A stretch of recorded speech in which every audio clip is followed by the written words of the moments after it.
for the Ole Miss LSU game. You can listen tomorrow right on this station, Sports 56, 98.5, 96.1. The trio, we will all have the Ole Miss LSU broadcast, beginning with that pregame show at 12:30. And he took a good day off. It is beautiful outside, but it's a sobering day today as we come face-to-face with realities. We all are so excited about the vaccines and looking past, but it's not time to look past. And we got that reminder today from Memphis in May. They made the decision. They have canceled Music Fest. There will not be a Music Fest this coming May. And the city council now is talking, and they will have a vote on Monday about closing non-essential business around the Christmas time and implementing a curfew. Again, they'll make that vote on Monday. We did have 23 deaths today, and that's part of the sobering news. The other thing that is incredibly interesting about today is for the first time in the state of Tennessee, anyway, a school has decided to take out a loan to keep their athletic department running. That is the University of Memphis through First Bank. And they took out a $12 million loan, according to Laird Veach and the athletic department. It will be primarily used to pay for scholarships and the athletic department's day-to-day operations and staff. There could still be more layoffs, even with the first thing that you think about is, oh, why didn't they do that a few months ago before they had laid off so many people? But the truth is they still may have to lay off more people when you look at the losses that they will suffer through.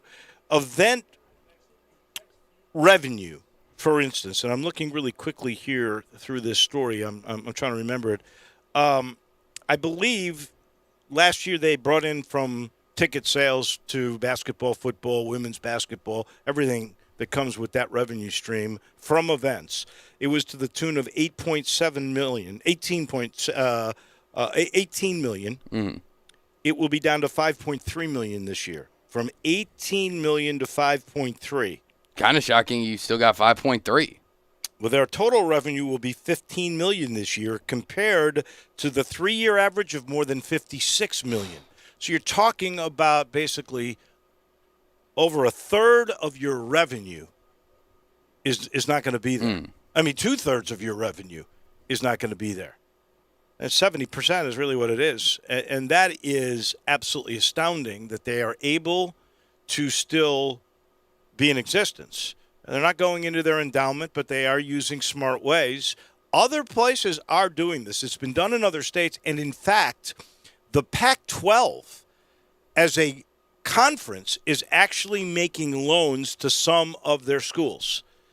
So this is a one-time deal, and the pandemic is a one-year deal, we hope. And they are anticipating that by next fall, and even Dr. Fauci has said, by next fall, he thinks NFL stadiums can be filled. If NFL stadiums can be filled, so can colleges. College stadiums can be filled a week or two earlier.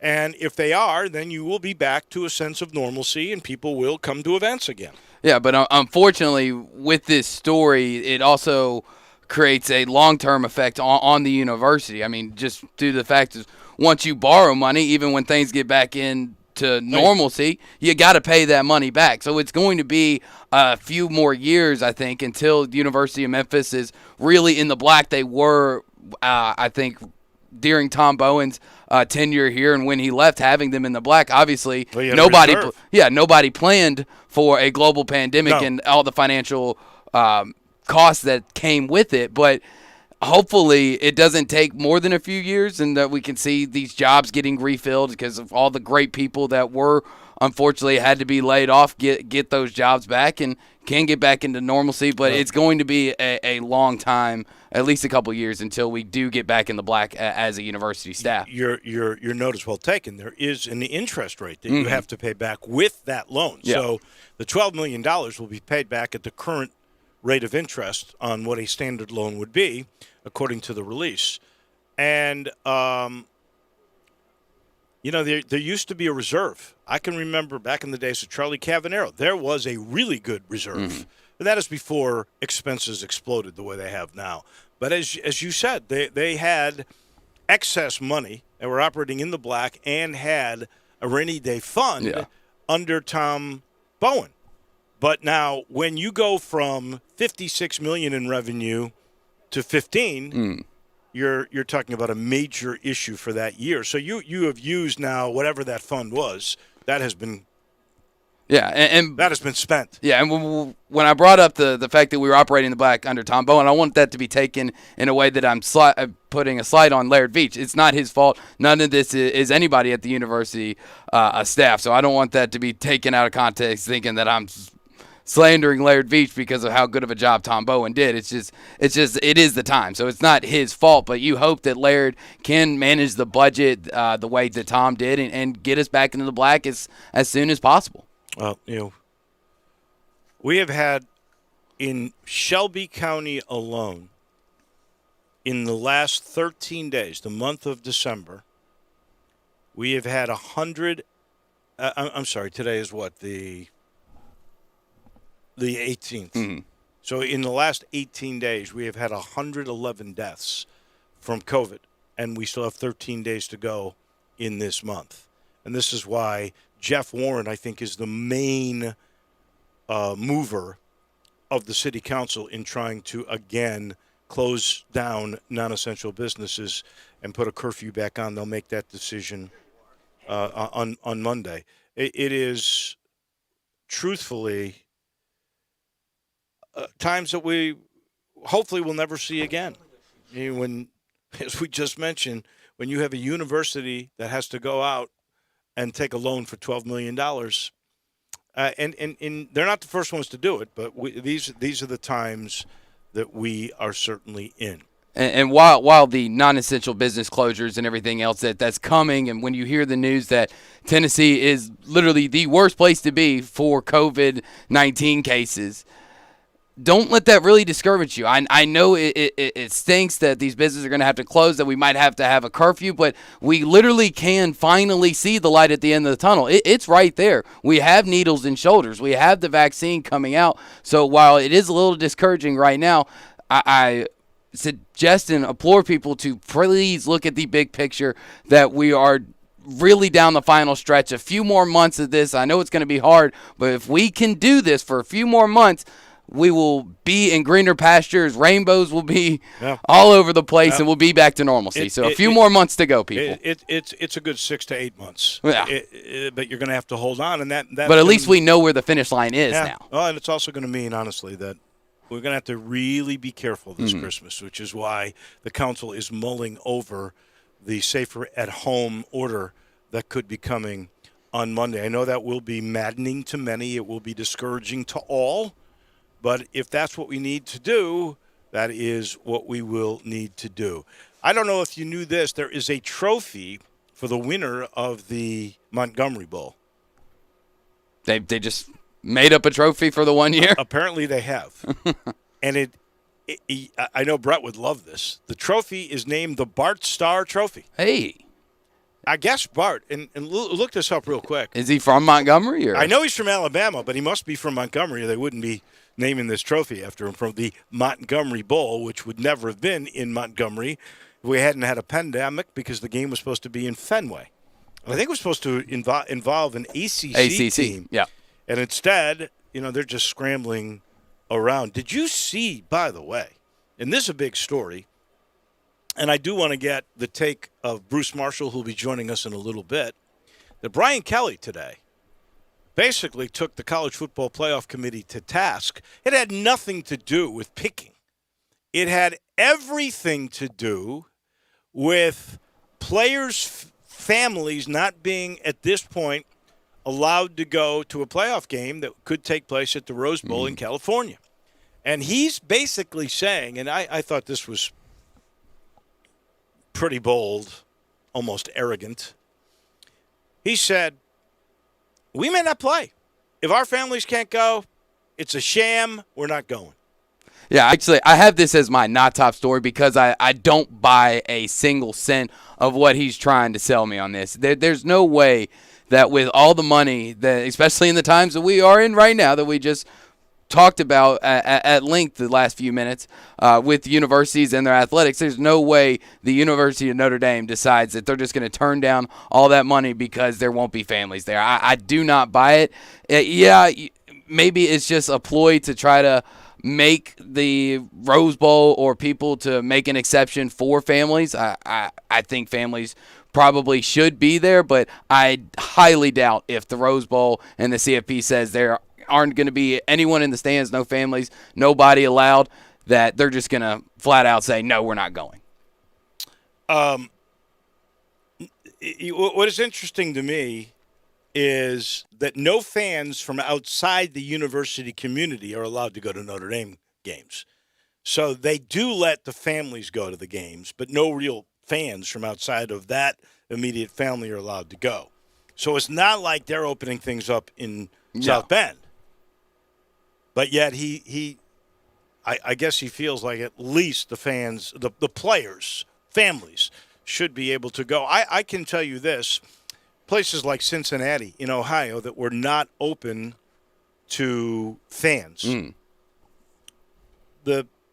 I want to say there was maybe 100 tickets for players' families to go. Each kid might have gotten 2 tickets, and there were some, obviously parents weren't coming, so they had enough to go around. The only place that I think Memphis was not allowed to bring anybody was Navy. Yeah, and that's because they only allowed, I think, 50 cadets into Naval Marine Stadium. So it's been tough for everybody around, and I don't think, like, back to Brian Kelly's comments, I mean, maybe it's just a ploy to try to put pressure on it. That's the only thing that I can realistically think of, because in no world, no situation does a university turn down that type of money, especially in today's world. It's just not going to happen. You would think that. I have no idea. You know, Notre Dame gets all that NBC money, and their endowment is unbelievable, and I don't think. But you're just going to leave millions of dollars on the table? I don't think they're taking out loans. You know what? What is a little humorous to me is if this were 2 years ago, of course they weren't in the picture, but he was getting a lot of heat. He would never have taken a stand like he did today. We are very busy today, as we always are on Fridays at 3:30.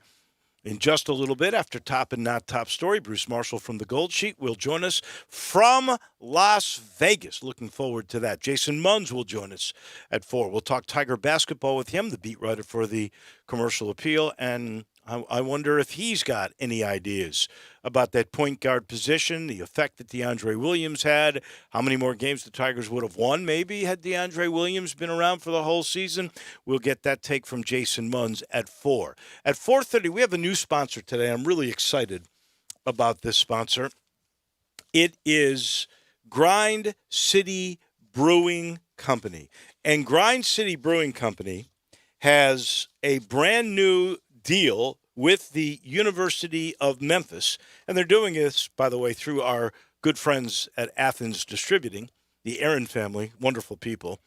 And the gentleman that is the master brewer for Grind City Brewing Company is a guy named Hopper Seeley. Now, is that not the most perfect name for a brewmaster? I mean, had his destiny decided for him right at birth. Well, I'm going to ask him if that's his nickname now or if that was his name at birth. But my goodness, if it was prophetic for sure that they knew he would become this master brewer. But they've got a new thing called Tiger Tail. It is a malt liquor. I tried it last night. It comes in a 16-ounce can. It's 16-ounce six-packs. What a deal it is, by the way. It's really point price perfect and 7.5% alcohol. And you cannot tell me that's a malt beer. This is a craft beer. Oh yeah, it's good. I've had it multiple times. They are paying for advertising, but I am telling you, I would be saying this whether they were giving it to us or not. I mean, I was in their tap room at their facility. They do social distance very well. Oh yeah. Last Saturday, before I even knew about all this. 15,000 square feet brewer with a 5,000 square foot tap room. Oh, yeah. This is a cool place, right? Oh, very cool. In Uptown, right? Yeah, So that's where you're at? best brewery view of all time. Really? They actually, after they built the tap room in the brewery, I was talking to one of their servers, and she was telling me that they knocked down a bunch of trees to make sure that everybody from the tap room can have the beautiful view from the of the Memphis Bridge, of the pyramid, and they're actually even talking about putting in an amphitheater to have socially distanced concerts here coming into the next summer. Wow, great. Well, he'll tell us about that, and he'll tell us how he came up with this new Tiger Tail malt liquor, which is it really is. Folks, I'm not making this up. You will love it, and you will thank me later. Then at 5 o'clock on the Friday after the Wednesday signing period, the early signing period for football, the one and only Brooks Hansen from 24/7 Sports.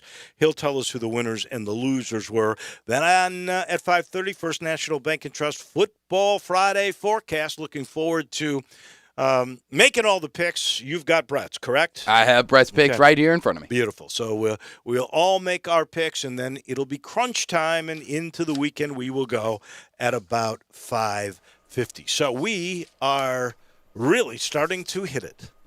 No one does football like FanDuel Sportsbook. And all season long, FanDuel has been bringing exclusive offers for the best games for the weekly slate. This Sunday is something you don't want to miss. Right now, new users can bet $10 to win $150 on either the Chiefs or the Saints. You heard that right. You can bet $10 to win $150 on either team. You got to go with Patrick Mahomes in this, don't you? And with FanDuel Sportsbook, incredible odds promotions are just the beginning. Their simple app, very easy to use. They've got great odds on all different betting markets, unique, fun bet types like same-game parlays and exclusive, always-on promotions such as enhanced odds, odds boosts on the biggest events, and bet insurance to let you get more action out of every game. So if you've never tried FanDuel Sportsbook, it's time to get off the sidelines and bet with FanDuel. Download the FanDuel Sportsbook app today and use promo code CASH to make your first deposit to claim your exclusive odds boost. Bet $10 to win $150 on either team to win this heavyweight matchup. That's promo code CASH. Must be 21 or older and present in Tennessee. Site credit is non-withdrawable and expires 14 days after receipt. Terms apply. See sportsbook.fanduel.com for details. For problem gambling support, call 1-800-889-9789.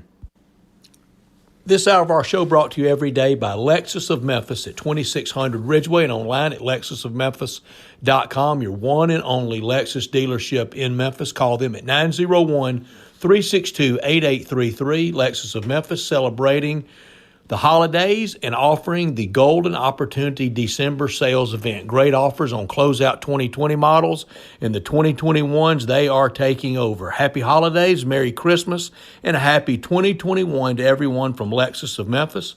Drive in luxury and confidence knowing that every new Lexus comes with complimentary first and second maintenance services. Stop by today at Lexus of Memphis at 2600 Ridgeway and put yourself in the driver's seat of an all-new 2021 flagship LS500, and you'll be looking and driving in style. When you purchase a Lexus, you get top-of-the-line engineering and design, and that makes for the luxury driving experience.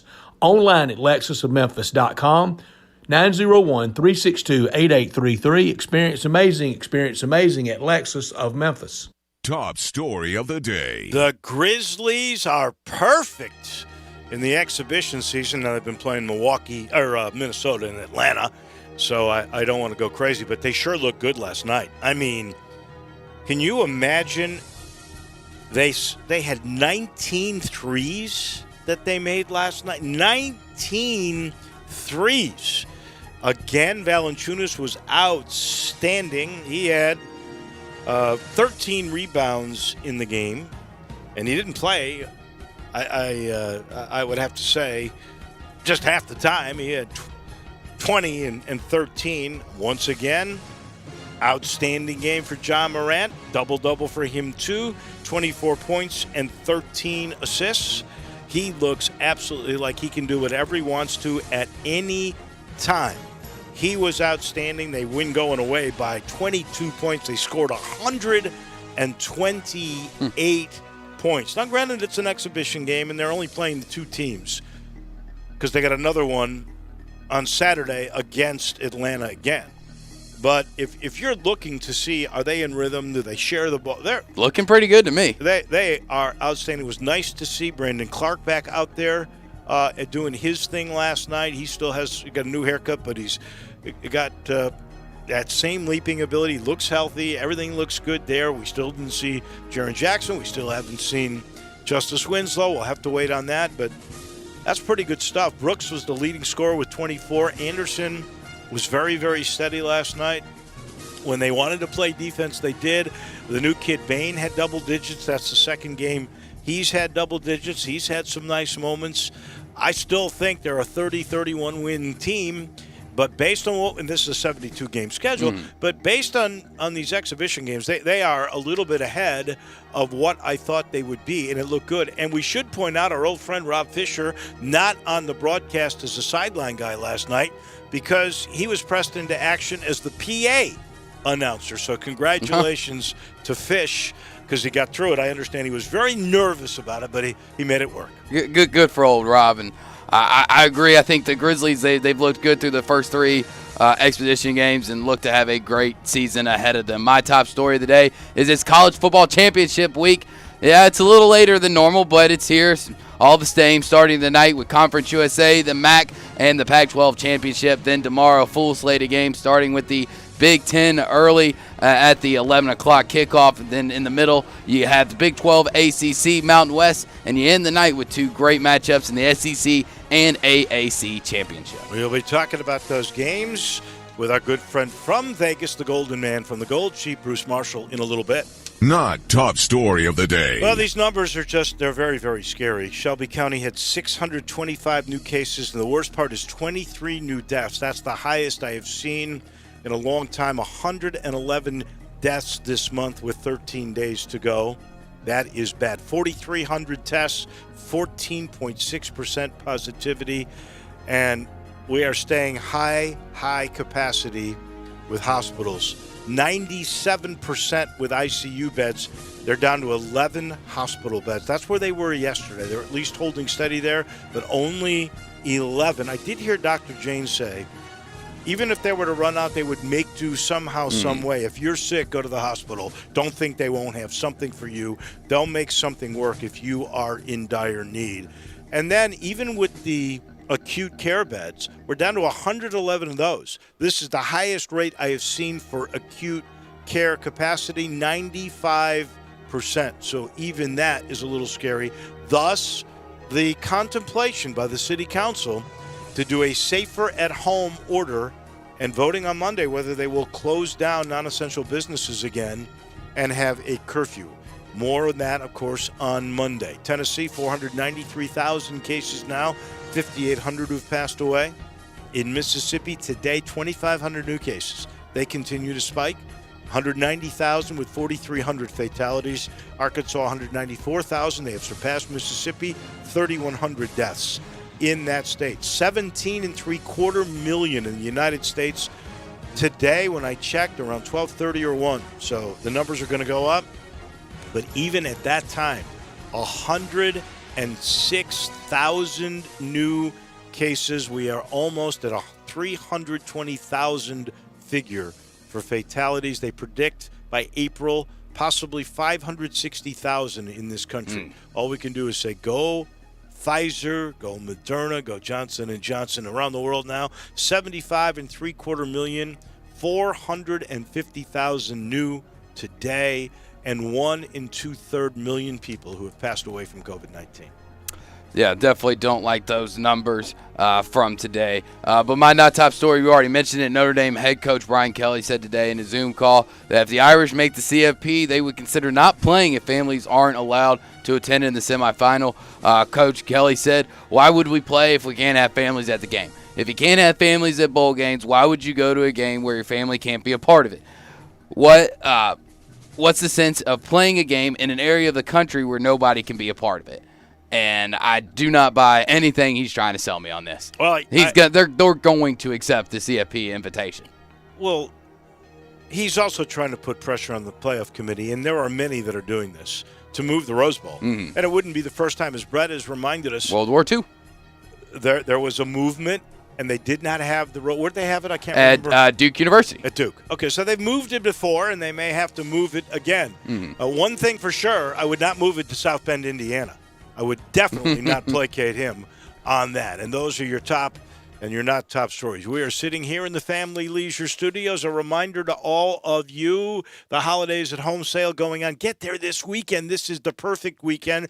Grab your mask. They'll be very socially distant inside the place. But go take a look. They've got all kinds of opportunities for you to order spas. Hundreds can be made on order. And there's pool tables and game tables and arcades. Special prices for those. I know you'd love it for Christmas when the small family gets together. How about some togetherness with a game? You'll love that. And then for after the meal, how about a massage chair? And they got a special price on those. And if you buy your pool now, you'll save on the 2021 price increase, and you'll get priority for early scheduling of your brand new pool that you'll get at the 2020 price. Come on. Get on over there. It's the Holidays at Home sale at Family Leisure. I-40 and Wooden Road. Family and fun are all coming together for the holidays. To Vegas we go in just a minute. Bruce Marshall is next as we are officially on this Friday underway. Memphis Tiger fans, catch the Blue and Gray Show with John Stacey and Drew Barrett, Sunday nights from 5 till 7, right here on Sports 56, 98.5, and 96.1. Swing into Edwin Watts Golf Shops this holiday season for the hottest gifts from Bushnell Golf. Featuring the Tour V5 and Tour V5 shift rangefinders, featuring Pin Seeker with visual jolt and bike magnetic cart mount, and featuring this season's #1 gift from Bushnell, the Wingman, the world's first Bluetooth speaker with audible GPS distances. Come into Edwin Watts Golf Shops and get your Bushnell today. Edwin Watts Golf Shops, your holiday headquarters since 1968, and shop online at worldwidegolfshops.com.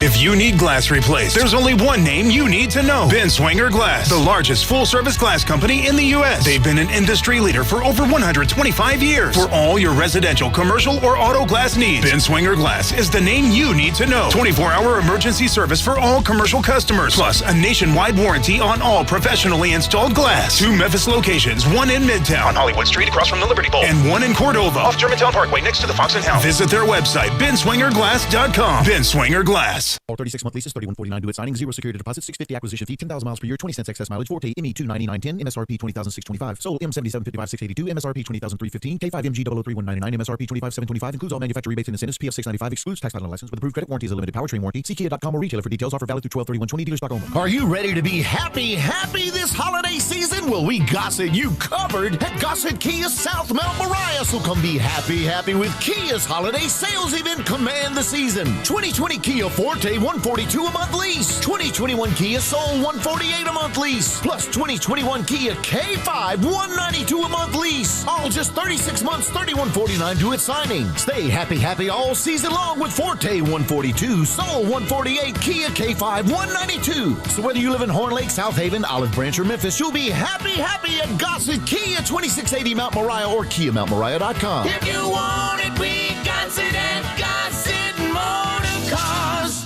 Everybody could use a little comfort this holiday season, and with Casper's holiday sale, you can give the gift of a cozy bedroom with 10% off site-wide for a limited time. Along with their outrageously comfortable mattresses, Casper makes bed frames, pillows, duvets, blankets, and more to transform any bedroom into a comfort oasis. Do you need a gift idea? Wrap up the calming weighted blanket, smooth silk pillowcases, or a plush foam pillow or two. The Casper dog bed is durable, comfortable, and pup approved. Treat yourself to the ultimate comfort. A supportive and cooling wave hybrid mattress, now 10% off. Only Casper mattresses are made with 86 supportive gel pods to align your spine and eliminate aches and pains. It is the supportive comfort you need to wake up refreshed and ready to go. And as always, Casper offers free shipping and free returns. So give the gift of a better bedroom. Get 10% off everything during Casper's holiday sale right now at Casper.com. Terms and conditions to apply. See Casper.com/terms for more details. Now, back to Sports Time on Sports 56 with Wolo and Stats. This hour of Sports Time is brought to you by Lexus of Memphis. Here once again are Dave Woloshin and Brett Norsworthy.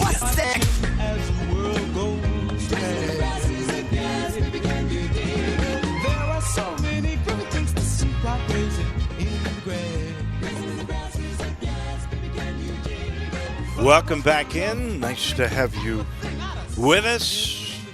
One of the best times of the week is when we get to meet with the man from Vegas, the Golden Man from the Gold Sheet. That would be Bruce Marshall, and we are getting set with, one of the finer weeks of college football. It is championship weekend, and we got some big games going on, and we've had some controversy already today. The biggest game may be Clemson and Notre Dame for the very first time ever.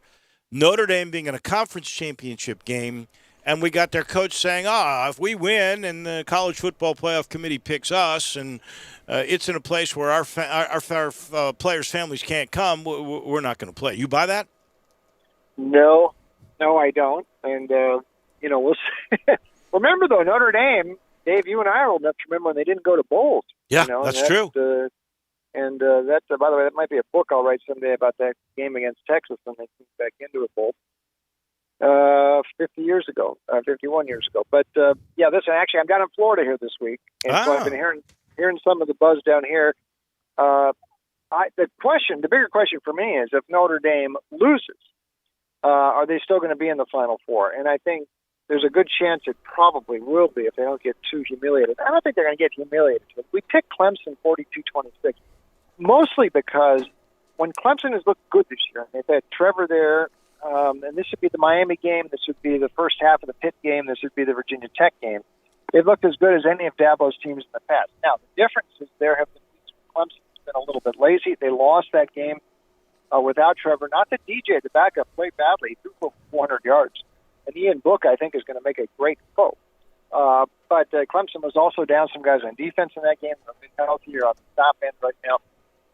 Dabo has had a very good record in this game in recent years. Now, they've been at a class advantage. Notre Dame is better than some teams that Dabo's been beaten in the WCC finale in recent years in Charlotte. But I still think with Trevor there, this is going to be a game that Clemson wins. 42-26, our score forecast for Clemson. Then we just have to see what happens with the committee and Brian Kelly and all that with Notre Dame. I still think there's a chance they might get the Final Four state. So you have Clemson, which lost without Trevor the last time, but it was defense that was the problem, and you're praising Ian Book, but you've got them winning and covering. That is very interesting indeed. And before Drew's got a couple of really interesting takes he wants to get from you. But what are the odds the Rose Bowl will not be the host, or they'll move the Rose Bowl in order to be the host of the semifinal? I think there's a chance they might. Nobody's going to be able to see the game. I think they should play it somewhere down here where I am now. They're letting people see the games in Florida, some people. So move it down here somewhere. They've got they could play down in Miami, I guess, or somewhere, but where some fans could actually show up and watch. So I'd be all for that. It's no fun being in California. Nobody wants to be there. So I would say anything they could do to not have to go to Pasadena, fine by me. I'm with you, Bruce. I think they should try to move it at least to accommodate some family and just get it out of California. But me and Brett were doing the show on Wednesday, and we had a texter bring up a very good point and suggested to us about all the controversy going around the College Football Playoff Committee, their apparent love with Iowa State, knocking down Cincinnati, and he brought up the idea of having Vegas book odds makers, pick the Final Four due to the fact that they don't have any previous alliances. They're just there to make money. What do you think of that idea? It's interesting because we proposed that at times in the past. And I can't even tell you right now how without it right in front of me, our gold sheet rankings. So we do power rankings every week, and who would be favored over who, and on a neutral field and all that. So it usually aligns with how the polls have it, but not always. It's a little bit different thing because even though with the power rating thing, that's our view of how these teams actually rank. But even I, who am involved on that other side, though, don't necessarily think that should be the final call. I think it's more a win-loss record, who you played, and all that, and that's got to be figured into it somewhere. Having said that, Iowa State moving up like this, that's not based on the win-loss record, and I'm not sure that's based on what our power ratings have either. I'm a little bit surprised that Iowa State is up at 6. I like the Cyclones a lot. I think they're really good. They might beat Oklahoma tomorrow. Matt Campbell's a great coach, but 6, I think that's a little much. And Jimbo's got reason, well, they're threatening. They're right on Jimbo's heels now, but Cincinnati's got reason to be a little bit aggrieved here, sure, especially since the Bearcats are unbeaten. Did you like what Mike Oresco said, saying they should go back to the BCS and computers were more fair than this playoff committee? Yes, I think in this year's case, Oresco's right. There have been times I thought, Dave, they should go back to the old system and just forget. If you're not going to do a playoff right, if you're not going to have at least 8 schools in there, then I think you might as well go back to the way it was before the BCS, before the Bowl Alliance, before all that. I quite agree. I think this year, they should have expanded it to 8. I know there's TV reasons why they didn't do that. They have steadfastly stuck to this January 1st thing, which shouldn't matter. I don't special. This year, no. I mean, we're bumping up into it, but the regular season is still taking place on December 19th tomorrow. Move it back a couple weeks this year. I mean, it would have made things a lot easier. So they're trying to fit all these things into the old model, and but this is part and parcel of college football not having a centralized decision-making thing. All the conferences sort of do their own thing, try to come together for something playoff, but basketball would do it different. Yeah. Oh, that's the problem with college sure. football. There's no doubt is that each conference is out for their own self, their own best interests, and they don't really care about any of the other participants, and that is the problem. All right, since you bring it up, let's get Oklahoma and Iowa State. The Sooners are favored by 5.5 in that game. Yeah, and I think both these guys are great coaches. Lincoln Riley's going to be a great pro coach if he wants to. You can tell all these quarterbacks every year do well. Spencer Rattler has really improved as the season went on. But the thing that's really improved with Oklahoma is the defense. So Alex Grinch's stop unit putting up much better numbers the second half of the season. However, Iowa State is playing really good. Those wins over K-State and West Virginia recently, thumping wins. Very impressive. They won at Texas. Brees Hall actually leads the nation's rushers. A little deceiving this year because they played more games than almost anybody, but still, that's not bad, and we know how good Brock Purdy is. This is a real defense. Matt Campbell has covered all 5 games against Oklahoma. He arrived in Ames. He's beat them a couple times, including back on October 3, and he's 19-9 as an underdog with the Cyclones. We're going to take Iowa State. I think they won this thing outright. That'd be 2-0 against the Sooners this year. Not bad. 27-24, Iowa State score forecast in Jerry World tomorrow. I'm with you on that. I thought about that early this morning, and I thought wrong team favored. Yeah, Bruce, the big championship game from tonight, Oregon against USC. USC right now currently, depending on where you look, between 1.5 to 3.5 point favorites. How does the Gold Sheet see that one going? Yeah, Drew, I think SC did not catch a break when this switch from Washington to Oregon at the start of the week. Oregon's a tougher matchup for SC, I think. And also, and this would apply to the Air Force Army game this week, too. You're getting Army coming off the Navy game, which they normally don't have a game like next week. You're getting SC right off of a very emotional game against its bitter local rival, and a game they probably should have lost.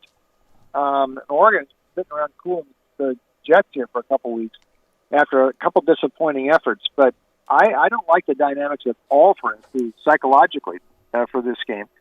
And only 6 days after that comeback against UCLA, Oregon's a straight-ahead team. They gained 7.25 per play, which is 8th in the country. This USC defense is not that good.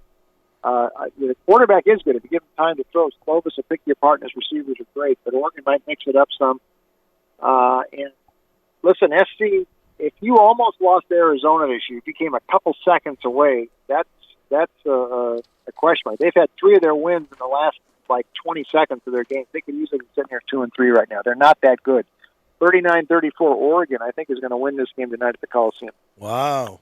Do you think Mario Cristobal is worth the $27 to $32 million deal he just got? I don't think anybody's worth that much. Nick Saban. But if he got it, good for him. I never begrudge a coach for getting a big deal like that. Never at all. All right, let me get to the AAC championship game. Cincinnati's got to make a case, right? They're going to try to kill Tulsa just to prove Mike Oresco's point Will they do it? They're giving away 14.5 to the Golden Hurricane. By the way, I think Luke Fickle is great, and I don't think he wants to leave Stanford, by the way. He's got his family there. He's got 5 or 6 kids. They love him. Good for him. He doesn't want to go anywhere. Stay there. He's fine. But Tulsa might make this one interesting. I mean, they have played and come from behind and all these things. The team's got some magic about it, and they've done it with different quarterbacks. I mean, the third string was in there against Tulane last month, and they came back out from nowhere. They did the same thing against SMU with Smith the starter. Give Philip Montgomery a lot of credit. This team is very resilient. The defense is a lot better than it was last year. They'll hang around in this game. I don't think they're going to win 28-24 Cincy. That might not be enough for the Bearcats to impress, the committee to get them in the Final Four, but it would be a worthy win because Tulsa's tough. Ritter will get the winning points for Cincinnati, but it will not be easy because Tulsa is good. Wow. Okay. Yeah, that's a shocker to me. I thought Cincy would definitely blow it out. Now to the big one, Saturday night on CBS to most people around here, Alabama and Florida. Bama, obviously big favorites like they have been all year. Does Bama get another big point spread cover? I think so, and I wouldn't have said this last week. And on Sunday night when we first saw the number on this game, around 14 and a half, they bet this thing up 17 and a half. They're taking some value out of Alabama. But I mean, this game lost a lot of luster because Florida throwing a shoe, no pun intended, last week against LSU. But that's a couple times this year Florida's defense has really let them down. And that last week happened. That shouldn't have happened. It happened against Texas A&M. It could happen against LSU and A&M. It sure as heck happen against Alabama as well. Devontae Smith should maybe get a few Heisman votes himself. I mean, he might be the guy making Mac Jones look this good. But I think Mac is in control of the Heisman race. They can maybe almost sew it up tomorrow. And Florida's defense is just not going to be able to slow Alabama down. Alabama has scored about half 100 this year per game, and they're taking it easy. I mean, Nick subs a lot in the second half of these games. So what's going to happen if he stands on the accelerator for 60 minutes? 52-31 Alabama. Wild, high-scoring game, but I think they will probably get there. Okay, so they cover just barely. And then Ohio State Northwestern, Big Ten championship game, biggest differential in all the championship game lines, 20.5. And I'm sure Ryan Day is going to try, like the Dickens against a good Northwestern defense, to run it up to prove to the committee that a team with 6 wins and really only a couple against decent teams, the Big Ten's only got 4 teams over 500, that they're worthy of being in the college football playoff. I think this is a slam dunk as much as I'm for Northwestern. I think Ohio State covers. What does the Gold Sheet think? I think they win. I'm not sure if they cover. I think Northwestern is pretty resilient this year. When Pat Fitzgerald is not outmanned, he's proven as resourceful as any coach in the country. He's got a quarterback this year. He didn't have one last year. Ramsey from Indiana has done very well for him. They're running the ball good. The defense has been solid. If they didn't have that one letdown against Michigan State, this might be the top game on Saturday. Ohio State hasn't quite had that killer thing this year like they had in the past, like they had last year at least.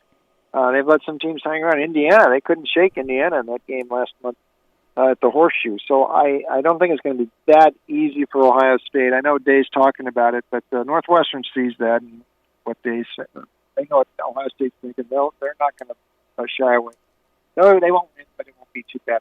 34-22 updated score forecast Ohio State. That'll be enough for them in the Final Four. I can't see them overlooking a Big Ten team. I would put it there. But the committee and the way the Big Ten is, they're not going to keep Ohio State out. The Buckeyes win by just 1 point. All right, we don't have a lot of time, but I got to get your favorite NFL game. Before that, you might not have this, but we won't talk to you again until after the Tigers have played in the Montgomery Bowl against Florida Atlantic. Have you got any handle on that game yet? Florida Atlantic is this defense this year. They're different than with Lane Kiffin, Taggart, and Jim Leavitt. Very good defensive coordinator. So this will be a lower scoring game. I think Memphis can win, but it will be a lower scoring game. All right, Bruce, give me your favorite NFL game coming into the weekend. Denver is going to play Buffalo off its feet tomorrow. I don't like this scheduling for Buffalo off of the Pittsburgh game. Denver's playing better.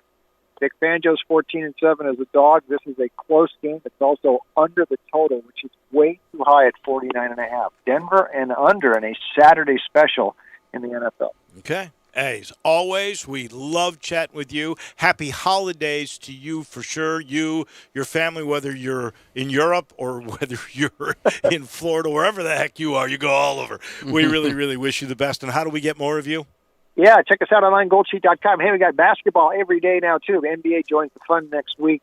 And, of course, our football every Monday, goldsheet.com. My picks there, as well as Vegas Insider and DonBest.com. Thank you, my friend. We appreciate it. Thanks, Bruce. Okay. That is Bruce Marshall from the Gold Sheet. He's brought to you in part by Conway. Conway Services, heating, cooling, plumbing, electric, and they really want to help you. They want to wish you a very happy Hanukkah, Merry Christmas, Happy New Year, all the holidays rolled into one. They are always trying to do the best for you, and they know timing's never right for you to have a heating, cooling, or electric problem. So during the holiday season, if you find yourself in need of their services, know that they are ready to help you with financing options available. In fact, during this month of December, they will offer their year-end heating system closeout. You can get new technology for as low as $79 a month. That's right. Replace your old energy guzzler with new technology by year-end for as low as $79 a month. And if that's not enough, John's going to throw in an April air cleaner, a free programmable thermostat, and a 10-year parts warranty. And you're always going to get that Conway award-winning service every time you call 384-3511, 384-3511. Conway Services, heating, cooling, plumbing, and electric. We'll close hour number one in just a minute. You have opinions? I think they got a lot of athletic ability. We want to hear them. Oh, absolutely. I agree with you. Call us on the First Bank phone line at 360-8255 or text us on the First Bank text line at 67129. Santa needs a new set of wheels, and he's going to Sunrise Chevy Buick GMC. Sunrise has hundreds of new and used cars and trucks. This time of the year, Santa's a little strapped for cash, but Sunrise has financing with no money down on approved credit. Sunrise has financing for everyone and specializes in secondary credit. That's good, because feeding all these elves, Santa's credit's not so hot. A $4 million used car inventory. Find new roads. SunriseMemphis.com. 3D5 in Houston, Levy, and Collierville. Just announced employee pricing for everyone on select models. Hi, this is Troy Fiveash, owner of Fiveash Roof Services. You've heard me talk about how we offer the best products, the best warranties, and the best services for years. Now let's talk about pricing. Pricing should never be the only reason you hire a contractor, but in today's world, pricing is always a consideration. So we suggest you get 2 or 3 estimates for your roof replacement from a reputable, licensed, and insured company, and then give us a call. If we can't beat your best price for a comparable roof system by more than $100, we'll give you $100. It's that simple. We are so sure we can offer you the best price, beating all other qualified companies, we will hand you $100 if we can't. And thank you for the opportunity. So give us a call. What's the worst thing that's going to happen? Make $100? Fiveash Roof Services, a proud supporter of Tiger Athletics and the official roofer of the Tigers home team. Fiveash Roof Services, fair, honest, and ethical. 367-0050 or memphisroofer.com. Fiveash Roofing is what we do. We're here for you.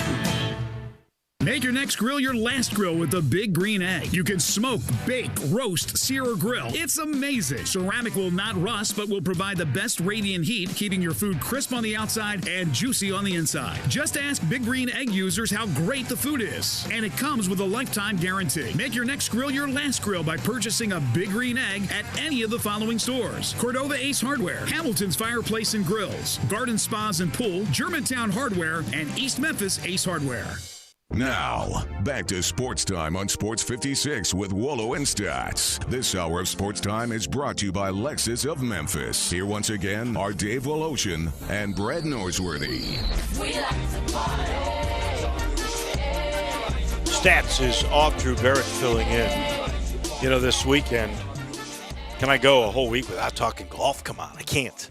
PNC Championships this weekend. That's the father-son deal, or father-in-law, or some kind of relative. And it is amazing. Have you watched any of the video of Charlie Woods? I've seen a little bit of it. I mean, very few, just a little clips on Twitter, but the kid's good.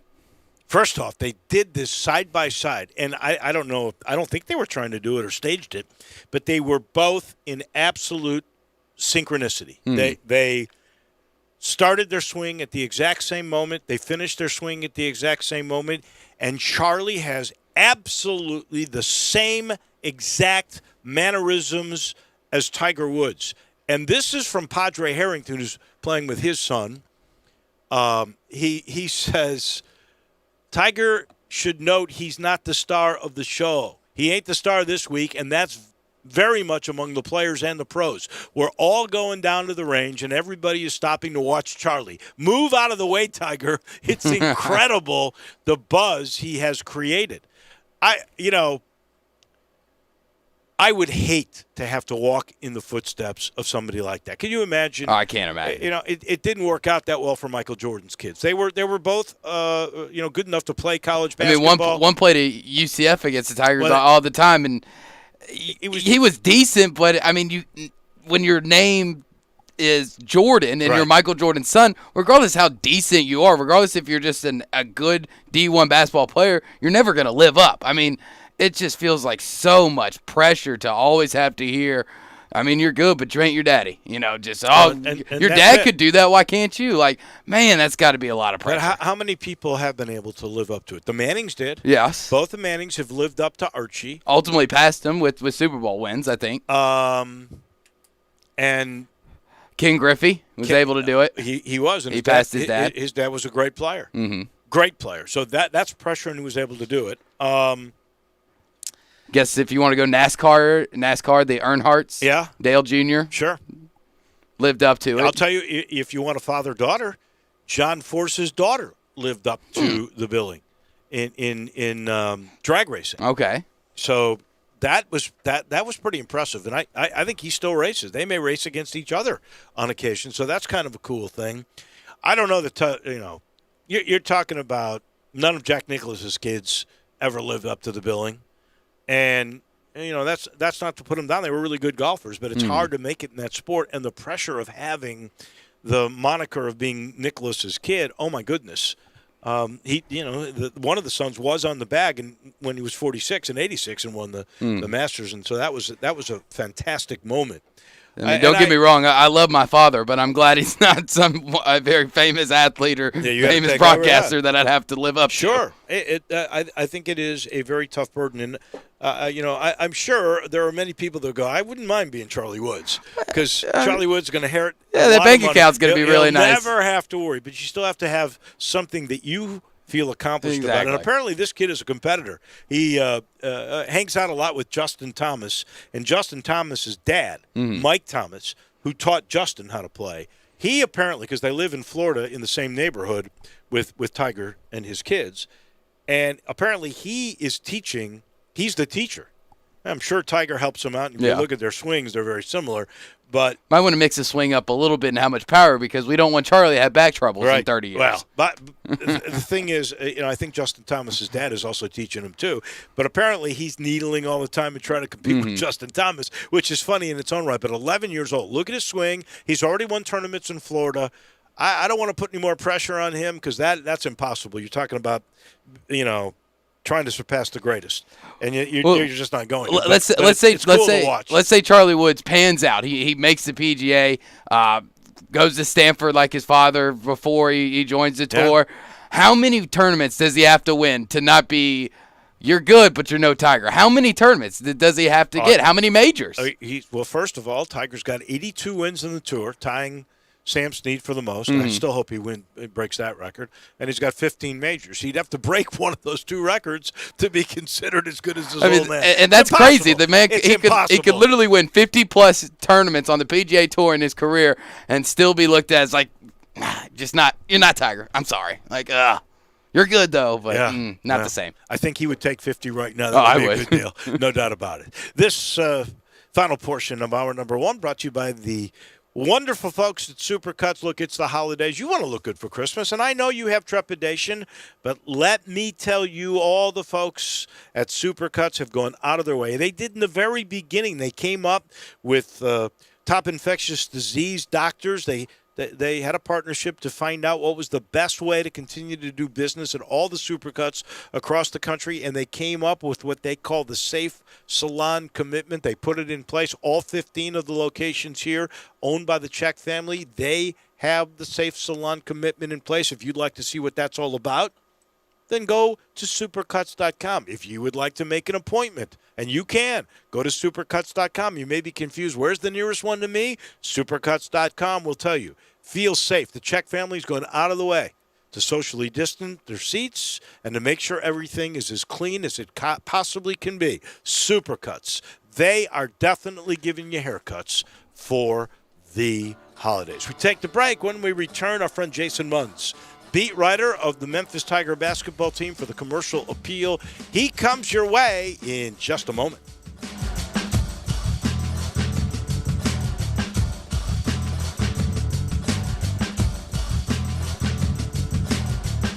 Memphis, get great seats at great prices to see your next-gen Grizz host LeBron James and the Lakers, and Chris Paul and the Suns on MLK Day and more.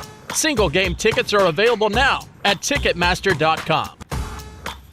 How's the Christmas shopping going? Frontier Western Store and Olive Branch is here to make it a lot easier. Everyone loves something from Frontier. Ladies' boutique-style clothing, Carhartt for the guys, and boots for everyone. For Frontier's boutique department, you'll find the latest trends at incredible prices.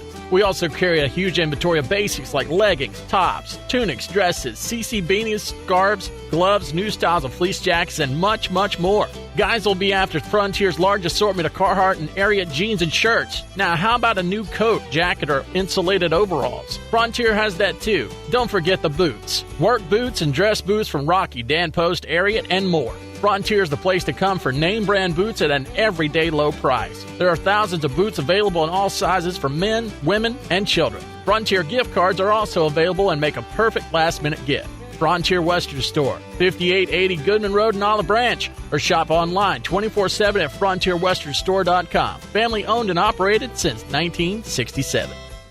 Brian Elder's Roofing Solutions. Chris Price here for Brian Elder Roofing. The storms we've had over the past several months have been devastating to our communities. The rainy season is ahead. You may have not even noticed the dripping in your attic, water stains throughout your home, or even worse, mold and mildew. Please call Brian Elder Roofing and we will send out our project managers to assess any damage. We will not try to sell you a roof if all you need is a repair. We will measure your roof from outer space. 0% for 60 months, even no payments till 2022 are available with approved credit. If you've noticed missing shingles, water stains, leaks in your roof, call us before you call your insurance company at 867-0303. That's 867-0303, and we will provide a free, thorough inspection of your roof's condition. Call 867-0303. Brian Elder's Roofing Solutions. We are Sports 56 WHBQ Memphis, W253DF Memphis, and WIVG Tunica Memphis. Flynn Broadcasting Stations. Now, more of Sports Time on Sports 56 with Wolo and Stats. This hour of Sports Time is brought to you by Homer Skelton Hyundai. Here once again are Dave Woloshin and Brad Norsworthy.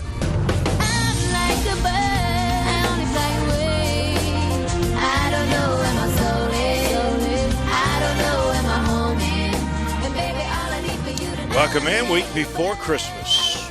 You could say our last Friday before Christmas for our show. It's been busy as always. There is no question about that. Our last Friday show of 2020, actually. Is that right? It is. Yeah, because Christmas and then New Year's Eve. On a busy day where Music Fest has already been canceled, where the council is now mulling. On Monday, they'll vote whether or not they should put out a safer at home order where they would close non-essential business and set up a curfew. That could happen on Monday. That is because we had 23 deaths in the last 24 hours, 111 in the city in this month with 13 days to go, 625 new cases today. So everybody is on edge a bit. Even though we've got the vaccine and there are needles and shoulders even happening in this state, happening in this county, thank goodness. But we still got a road to take. Also a day unprecedented where in the first time in the history of the state of Tennessee, a university has taken out a loan. The U of M did a $12 million loan to keep things going. Last year, they brought in $56 million worth of revenue. Because of the pandemic this year, they'll be down to $15 million. And even though they had to make those layoffs already, they could have had more. But now they were able to stem that off with this loan. So it has been an interesting time, for sure, an interesting day. And Jason Munz has had an interesting journey. Last time we spoke with Jason, he wasn't sure if he would take any road trips. He's been to Atlanta.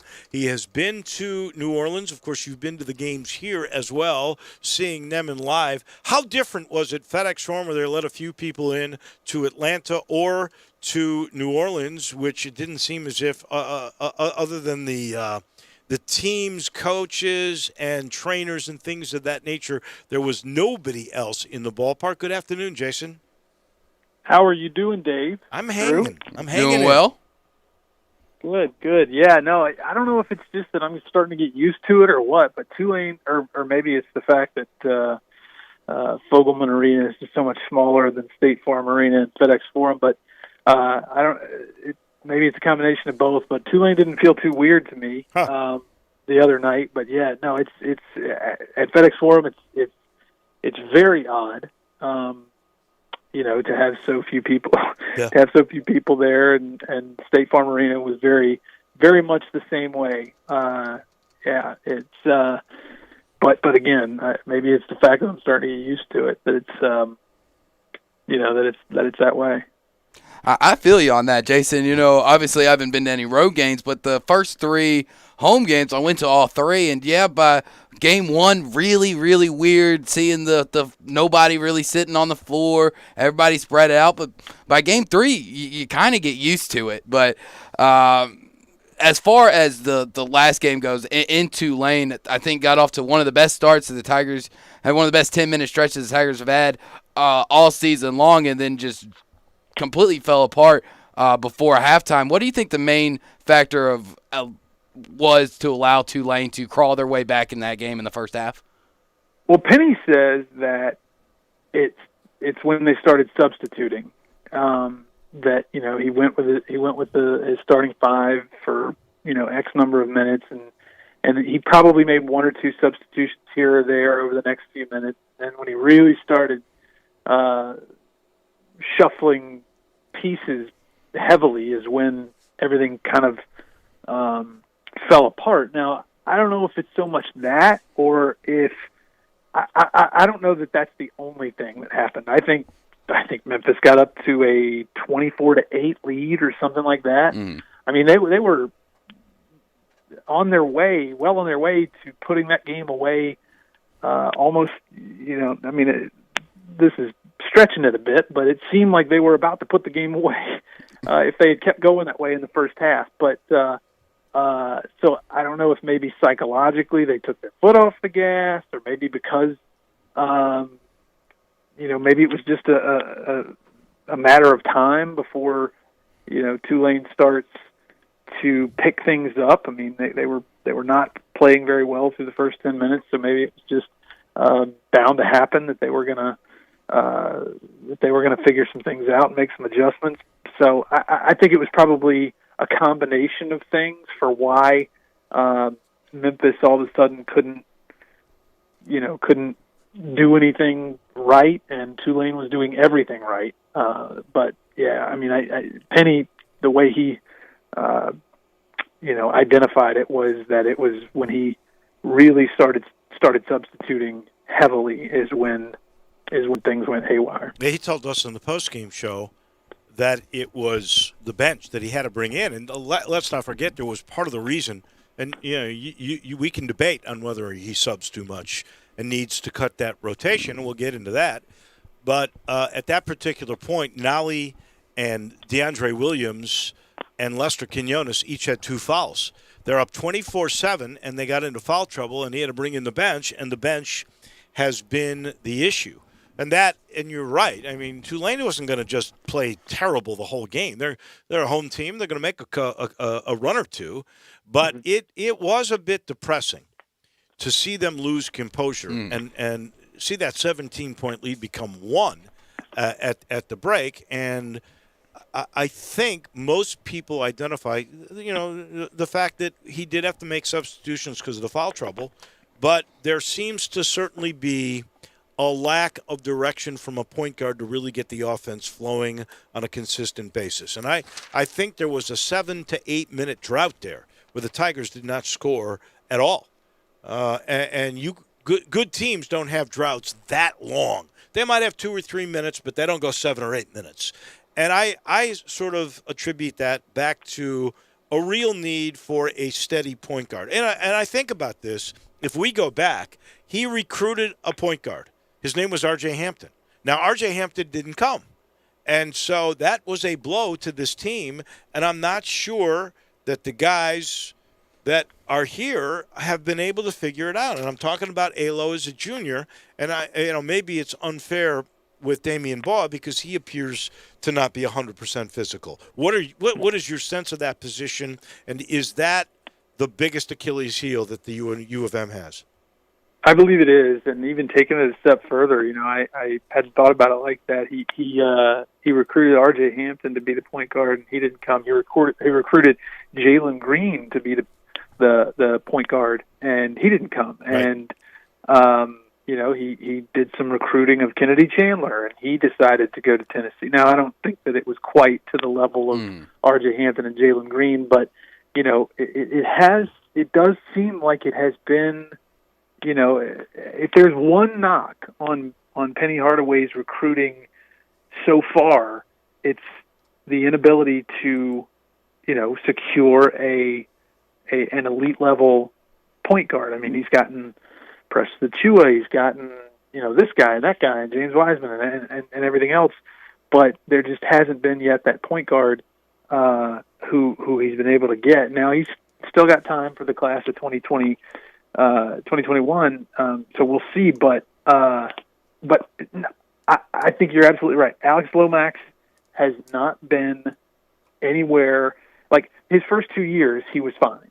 He was a serviceable player, but there just seems like there has been a regression this year as a junior. Which this is the year where there should have been a very noticeable and significant progression, and it's gone the opposite way for him. And yeah, we're only into the season, 8 games. Don't get me wrong, and it was a weird off season and all that, but it has not gone well for him as a junior. And the Damian Baugh, you mentioned he's not 100%, and that's true.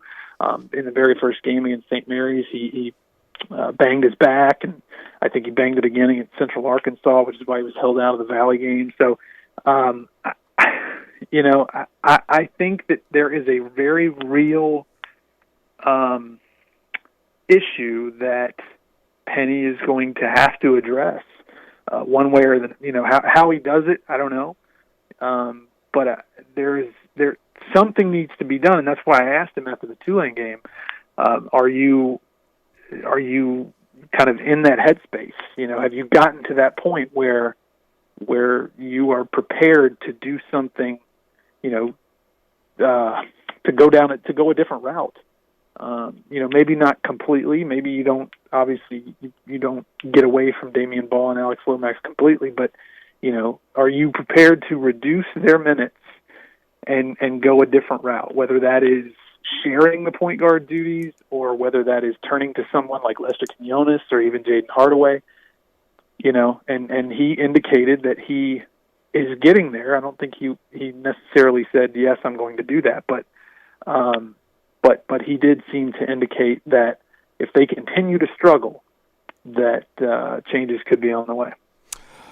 Basically, going off of that, Jason, a lot of people, and myself included, think that playing 10, 11 guys, the amount of minutes that he does, the constant different rotations, different set of guys out there needs to kind of get cut down and cut the rotation down. So what number do you think realistically Penny needs to cut this rotation down to, and who gets left out? I think, good teams usually cut it off in the 8 to 9 range. The issue is it's a double-edged sword for Memphis and for Penny Hardaway, he has a certain way he likes to play defense, and that's very high intensity, very, like almost beginning to end. There's no taking the foot off the gas.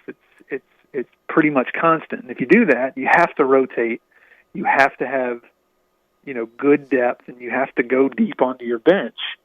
So it becomes a situation of which is the, what's the best for the team?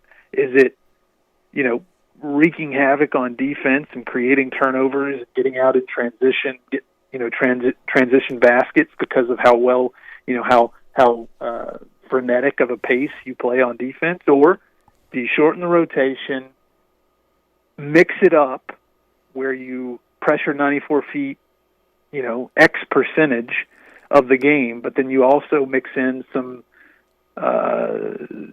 some more traditional defensive sets and possessions. So I think that's really what it boils down to, is which one does Penny want more? Does he want to pressure the ball almost the entire game, or does he want to shorten the rotation and shore things up that way?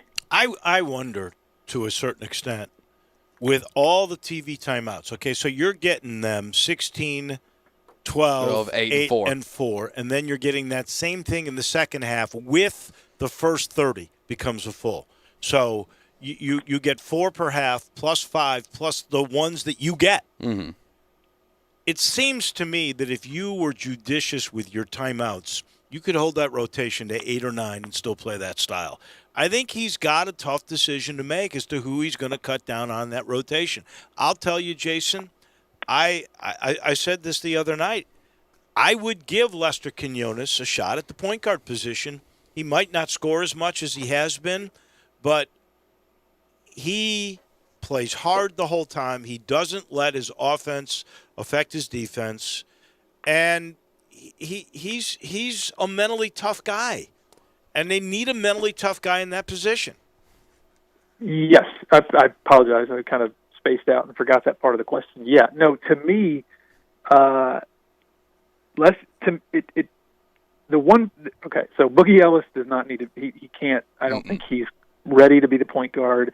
I don't think he's capable of being the point guard. They've given him chances. Not to say he can't bring the ball up once in a while and be an acting point guard every so often, but full time, it's not for him. I think it's Lester Quinones.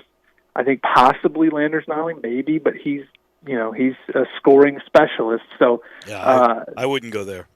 Yeah, and so and I think for that reason, DJ Jeffries is too valuable for the type of role that he plays. Although I think he might be the most capable.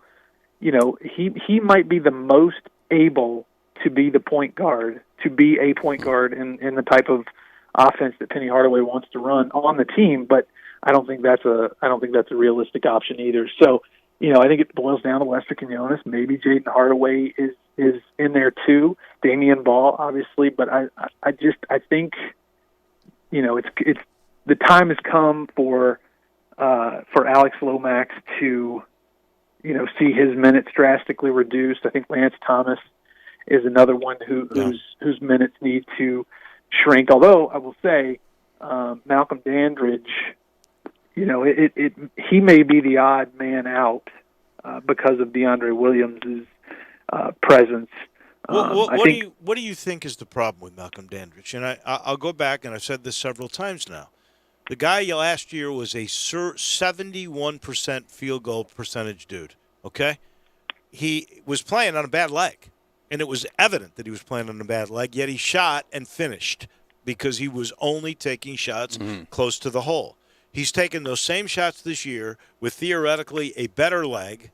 He seems to be fit if you look at his body, and yet he's shooting 40%. He was shooting 30% until the last couple of games. What is the problem with him? I think it might be a mental thing, honestly, with Malcolm. Now, I don't, I haven't asked him, so I don't know that to be sure. But what else could it be? That's kind of my rationale. I think it's a mental thing. I think he thinks he's probably not 100% over the injury, and then on top of it, I don't, his body language sometimes raises red flags for me. Even not necessarily even his body language, but just his, just watching pregame and stuff. It doesn't seem like he's as dialed in as everyone else, and I don't know why. And I could be off base too. Maybe that's just the way he is. But there does seem to me this year to be a little bit, to be a difference between the way he was going through pregame last year and the way he goes through pregame this year.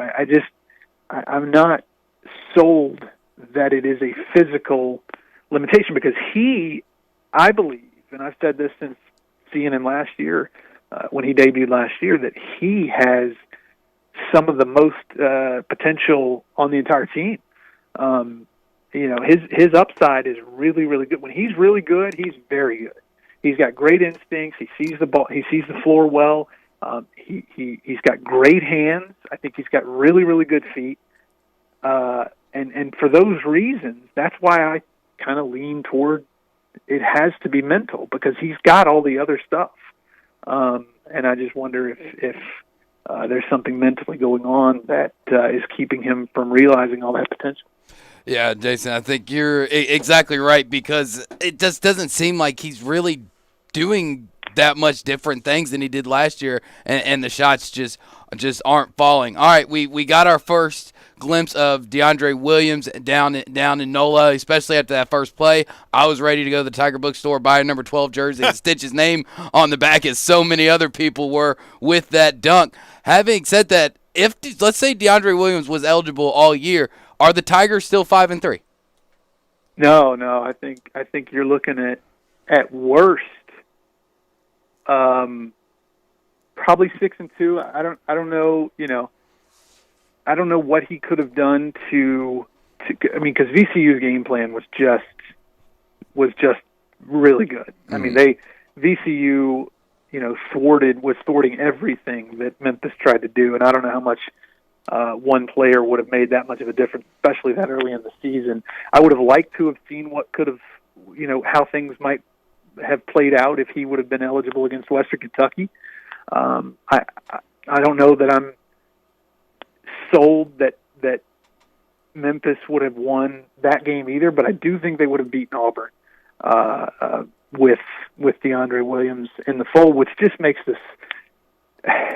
It just makes all this, everything that he's gone through up to this point, and everything that the stuff with Evansville, and the fact that the NCAA couldn't just push this. I mean, you knew this day was coming. The other day was coming. You've known for a while that day was coming. So it all seemed very silly, and it's actually very unfortunate, especially for DeAndre Williams.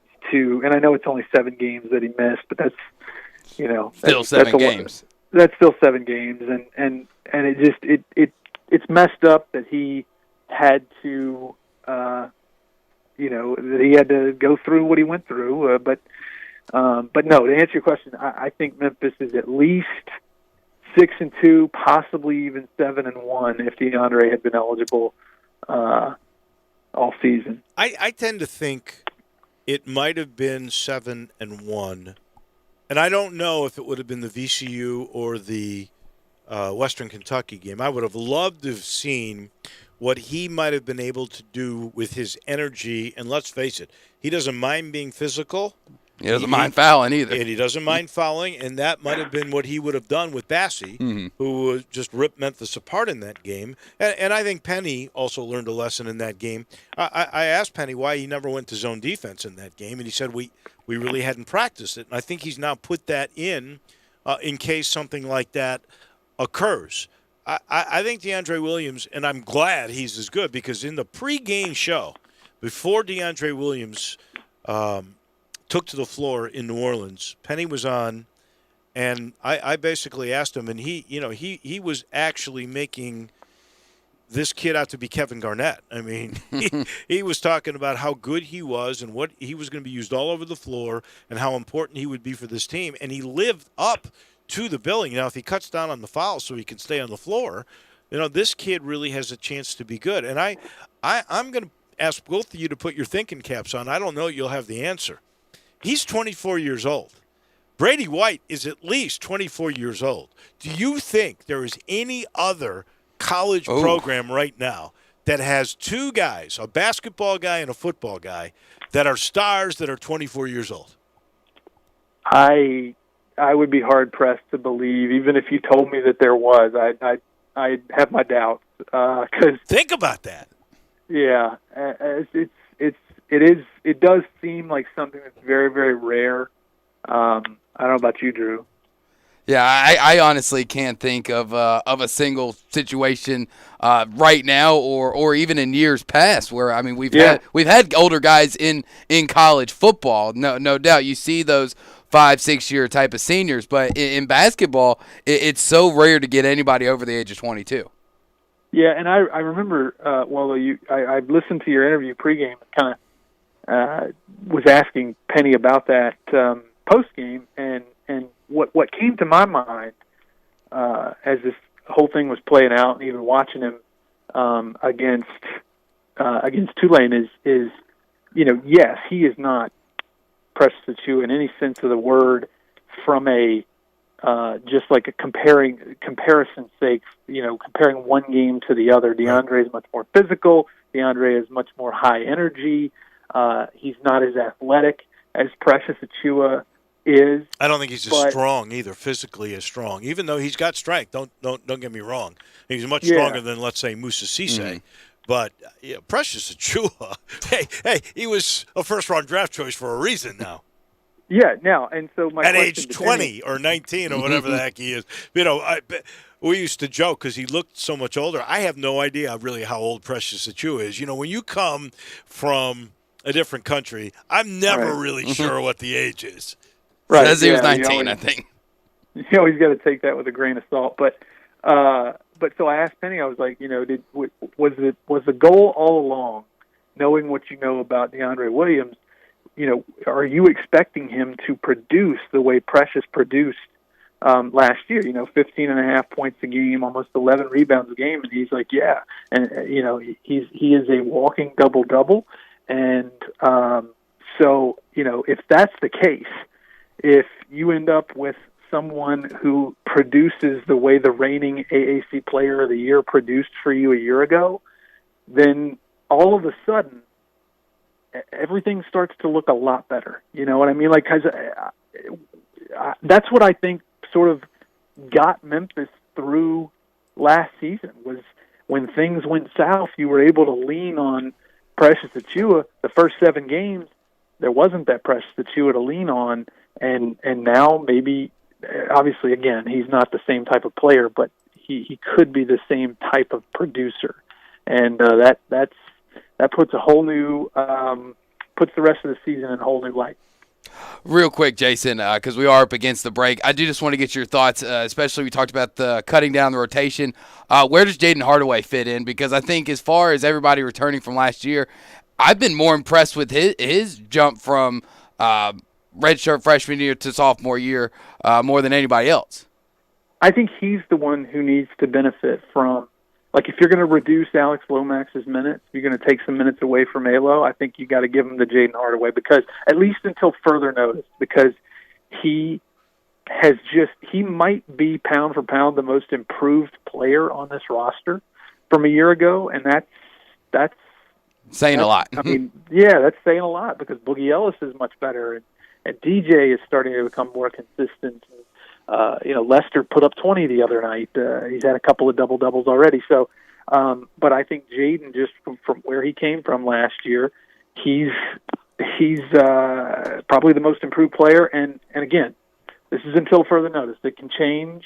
If the book starts to get out on him, the scouting report starts to get out on him, these other teams start to account for him, and he becomes less effective, then you maybe change some things. But no, I think what Jaden Hardaway has done this year has been fantastic, and he deserves to be rewarded for that. I think you're absolutely on the money with it, and I think it's a tough position for a young man like that to be. We've said a lot of times that if you're the coach's son, you either got to be the best guy on the team and everybody knows it, or you're the worst guy on the team and you're sitting next to your dad because you're being trained to be a coach. And Jaden Hardaway is not in that mold. He is somewhere in the middle, and he is the most improved, and that's too bad for the team because the most improved for this team to really be good should have been either Boogie Ellis or Damian Baugh or Alo for that matter. Mm-hmm. It would have really helped out a lot more. Last thing, because we do have to go. So you got about 15 seconds. We've all sort of picked what our conference records would be with this team. I think they got to be at least 15-5 to make the tournament. So I'm going to ask you it like this: do they make the tournament? I'm going to say yes. I think second place is going to be good enough, and I think 15-5, 16-4 will be good enough to make second place. I agree with that. Jason, happy holidays to you, my friend. Merry Christmas, Happy New Year, and maybe I'll get to see you in person one of these days. Let's hope so. Yeah, let's hope so. I hope so too. Thanks, Jason. Take care, buddy.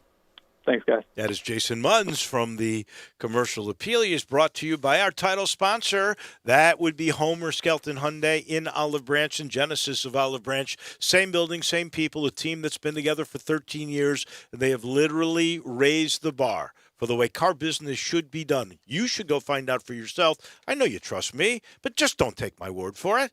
Go down and take a look. Get on Lamar. You get into Mississippi, it's the very first exit, Craft Road, turn left. There's where Chris True is. That's where a new guy, most of these guys have been around for 13 years. Ray Melton's been around for like 40. He's over the certified pre-owns. But there's a new guy with the Genesis cars named Vincent Gerard, Vinny. And Vinny has got the Genesis GV80. Well, he had one. He had a couple, and they got sold out. But they're getting more. This is the new SUV from Genesis that everybody's been waiting for a couple of years, that have been written up in publications, sometimes compared to a $300,000 luxury car. Well, you can get, depending on the package that you would like, you can get the new GV80 for somewhere between $50,000 and $70,000. If you love the G70 that I used to have, that is the most high-performing car I've ever had, and I've had a lot of cars over my lifetime, that G70 now has some options. Financing options with 0% financing. Some of the 20s for 72 months. Some of the 21s now that are on the lot, you can get them for 60 months, 0% financing. You too can now afford a G70 and know that these cars are durable because every new car, well, it gets a 10-year, 100,000-mile limited powertrain warranty. Every new car, Hyundai or Genesis, gets a 3-year, 36,000-mile maintenance package. They want to take care of the car for you. I promise. Go see them. Get on over to Homer Skelton Hyundai and Genesis of Olive Branch. We take a timeout. When we come back, we're going to learn about brewing in Memphis. From Grind City Brewing, their brew master is a gentleman named, perfectly named too, Hopper Seeley. He'll tell us about the new Tiger Tail Brew when we come back. Listen online anywhere, anytime at sports56whbq.com.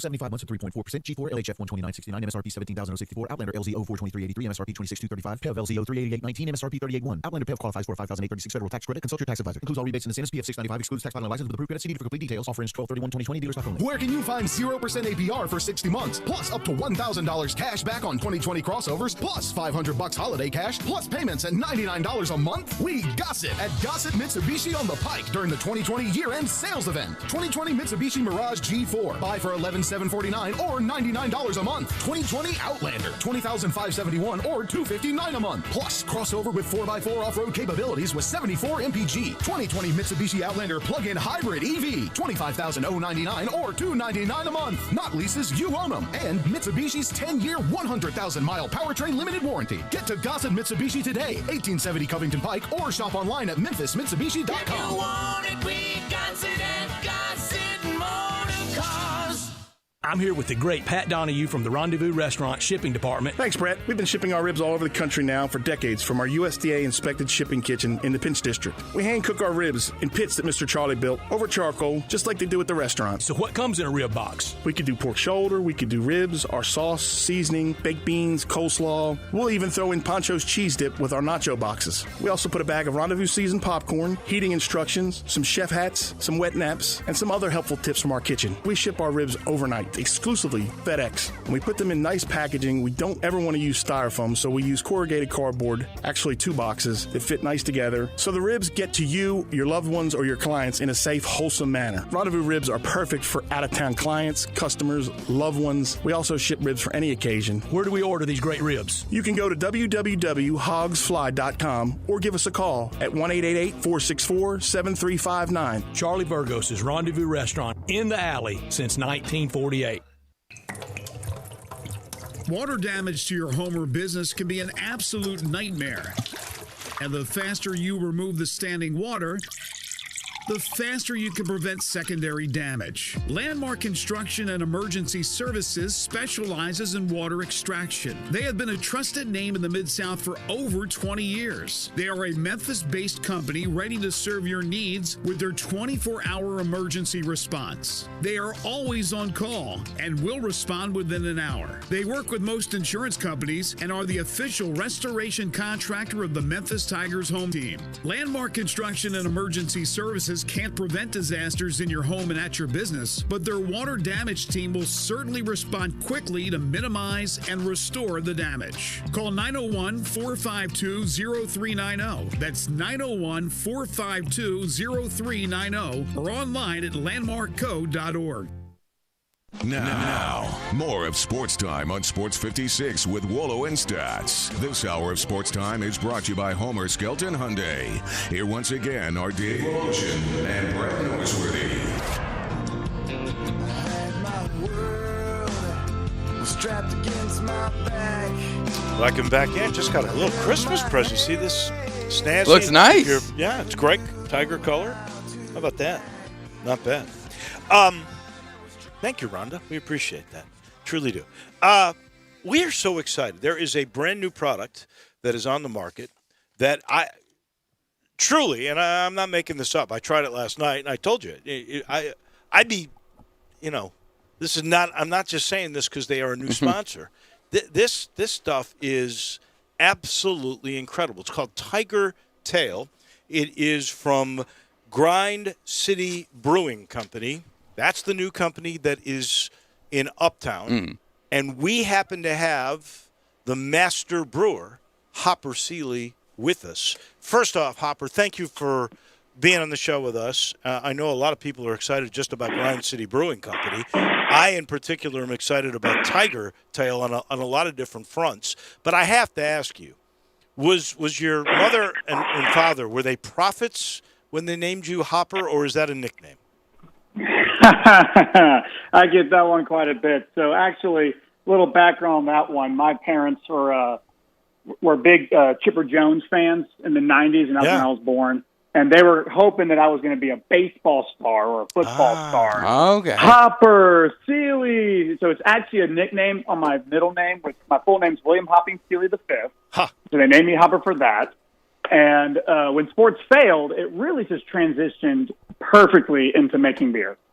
It did. I mean, you couldn't ask for a better name. Really couldn't. And you on your website, you've got your thing about what's going on, and you say, this was a dream, a father and son duo dream. How did Grind City Brewing come about? So my father and I, we started home brewing as a hobby. He traveled a lot, so he wanted some father-son bonding time. So he started brewing with me when I was 13 years old. Wow. And, I didn't taste the product, but I did make it. And it forced me to really know and understand the process. So throughout high school, I was brewing, I was studying beer, and I knew this is what I wanted to do. So I graduated high school, went to college for a little bit before I actually transferred to Brew Lab in Sunderland, England. Was taught by one of the top dogs at Heineken. Taught us everything about brewing. worked at a few breweries in Europe, came back to the United States, brewed there, and then teamed up with my dad, and I was like, all right, I'm ready to get some investors. I'm ready to start this process, and now we're here. Wow. Yeah, and Hopper, you really do have a great product. I was telling our listeners, this was before I even knew that you were going to come on. I was actually at y'all's tap room on Saturday for the first time, and tried a bunch of different selections. But the beer that Dave had last night, and I've actually had that multiple times from around the city with Tiger Tail. It being a malt liquor beer. When I think of malt liquor, the first thing I think of is it takes me back to pledging Sigma Chi at the University of Memphis and being forced to do Edward 40 hands and terrible beer. But how did you come up with the idea to make an actual very tasting, good beer out of malt liquor? Out of malt, I think the malt liquor has quite a stigma, and Edward 40 hands is definitely one of the top things for it. But that's actually a thing that me and my buddy actually used to do. He would help me out with some work around the brewery. I'd help him around at his workshop, and whoever was hosting would have a case of malt liquor. I've always been a fan of malt liquor, but I've also been a fan of the potential of malt liquor. So a lot of malt liquors do not have a good finish, or they're really sweet, or they just taste like gasoline. Mm-hmm. And because of our fermentation process and what I was able to learn overseas, we know how to get rid of that. So we can make this really clean, very smooth, flavorful malt liquor that you take a drink. And most people, when they drink it, they don't know it's malt liquor until we tell them. I was stunned by the easy drinkability of it. I truly was. And I drink a lot of wine, honestly. I do like beer, don't get me wrong. And I love drinking that on after a round of golf or whatever. But I'm kind of like him. My experience with malt liquor has been, that's for kids. So when I got this yesterday, I was really stunned, particularly by the finish of this beer. And you guys got together with the University of Memphis, and this is unique too. I've never heard of the official craft beer of a university, but Tiger Tail is that with the University of Memphis. Talk, if you will, Hopper, about the relationship and how that started. Yeah, so that started a few months ago. We had all of our beers. What they do is they highlight usually a charity in this neighborhood. And when we were coming up with Tiger Tail, it was just perfect to reach out to the University of Memphis and the Memphis Athletic Department and say, hey, how can we work together or do something with this? And then they came to us and talked about an opportunity to brand it as the official craft beer of the Memphis Tigers. So we kind of ran with that for a little bit, and we came up with an idea that we haven't gotten through all the details of the scholarship yet, but portion of the sales of this beer is going to go to providing a scholarship. They're still working through the details of either it's going to be an entrepreneurial scholarship or if it's going to be an athletic scholarship. But we have the same mission. We both us at Grind City and the University of Memphis and the athletic department want to make Memphis a better, stronger city. And we think that with both of those mindsets and us working together with this delicious Tiger Tail, we think we can really push that mission and push that motto throughout the rest of the city. Either path you take, whether it's athletics or entrepreneurial, the school wins. And that's a beautiful thing because the school is so important to the community of Memphis. There's no doubt. We are talking, by the way, with if you're just joining us, with Hopper Seeley. He is the Grind City Brewing Company master brewer. You've got other beers too, and you've got this beautiful brewery, 15,000 square feet, a tap room that's 5,000 square feet. Are you going to have like little mini concerts, or because I hear your venue? Yeah, I was talking to one of your servers when I was there Saturday about all the open space out in the back, and she mentioned to me that there was talks that y'all were thinking about building an amphitheater back there. Oh yes, those are true. Am I letting the secret out of the bag? It's not. No, I'm not going to say it's a secret out of the bag. I'm just happy that the employees are listening to me when I talk. So we are planning on doing an amphitheater out here. We want to do music festivals. We want to do beer festivals. We want to have major events like that just because we have over an acre and a half of just open green space. That's not including our deck, which is about 3,000 square feet, or the taproom space. So we have taproom space, an outdoor deck, a walk area, and then an additional 1.6 acres that overlooks the downtown skyline. And I was like, we've got to put an amphitheater up here and the birthplace of the blues and rock. Like, we got to have some live music up here. So we are going to be working towards that. I got to get down there just to see that. All right, last thing for Hopper Seeley from Grind City Brewing Company.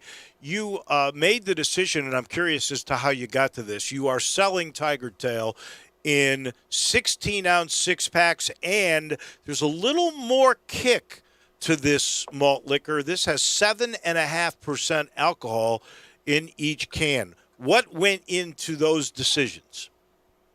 Well, it was, I would call it our compromise with malt liquor, because malt liquor is mostly sold in 40s, 32, and 24-ounce cans. We have the capacity to do 16-ounce cans, and me personally, I just love 16-ounce cans. Oh, I do too. And you get a pint at a bar, I want to bring a pint from the store. Okay. So that was really the main reason why we went with 16-ounce cans for the Tiger Tail specifically. And the alcohol content? The alcohol content, we actually were going for, honestly, I'll be honest, it was actually an accidental beauty. So it over-fermented. I missed my calculations a little bit, and it over-fermented on a small, like, homebrew batch size. And then I tasted it, and I brought it to the rest of the team. I was like, yo, this is actually better than I thought it was going to be. And we all tasted it, and we're like, yep, it's 7.5%. We're going with it. And it's just been it wouldn't have the same flavor without that percentage. Man, it blew me away how good it was, seriously. Oh, it is. And last thing is, I know it's distributed by our good friends at Athens. Where can you get it? Everywhere? Right now, we just started lining it up throughout the week this week. We have 64 places right now. Pretty much any liquor store that specializes in craft beer, they're going to have it. A lot of restaurants have it in cans. I know Cash Saver has it, Corks, Alex Discount Liquor, Bartlett Wine and Spirits. There's a whole lot more. We're going to make a post on our social media to include all these places so that people know exactly where to go. But almost every liquor store has it. Hopper, thank you so much. We appreciate it. We're going to be talking a lot more about Tiger Tail. We're big fans of it. And we wish you, your father, the whole family, all of Grind City Brewing Company, a very, very happy New Year and happy holidays. And real quick, before we let you go, I do just want to tell you, I absolutely love y'all's slogan, taking care of beerness. I mean, could not be any more Memphis. Just absolutely love it. Well, thank you. That's what we try to do. We're trying to be the brewery of Memphis. Very good. Thank you, Hopper. We appreciate it. Thank y'all for having me. Yeah, I love that slogan. Grind City Brewing, taking care TCB, man. of beerness in Memphis.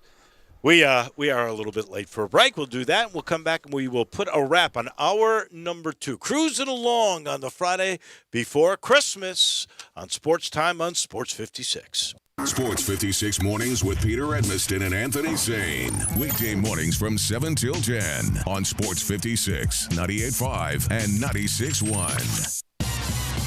Good news. Southland Casino is now back open. That's right. The most spacious casino floor in the Mid-South is ready to welcome you back to the action with live blackjack, roulette, craps, and all your favorite slots. The action kicks off every day at 9 a.m. and rolls all the way till 5 o'clock the next morning. So what are you waiting for? Go ahead and make the short drive to Southland. We're ready for you. Must be 21 plus. Play responsibly. For help quitting, call 800-522-4700. Rocking around, the Kia rides have a happy holiday.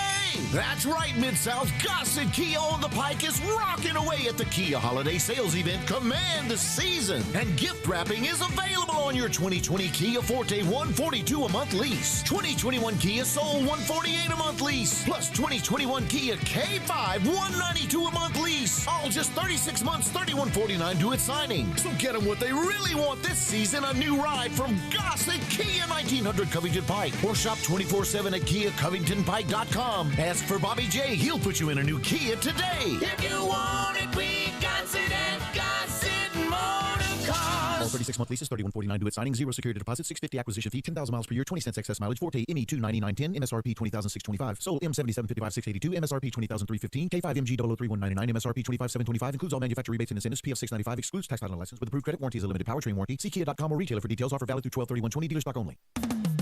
Get in the zone, AutoZone. Welcome to AutoZone. What are you working on today? Taking on that next oil change yourself is a great idea. We can help you get started. Right now, you can get 5 quarts of Castrol Edge full synthetic motor oil and an STP extended life oil filter for just $31.99. You can even get it all fast your way with our next day delivery or free same-day store pickup.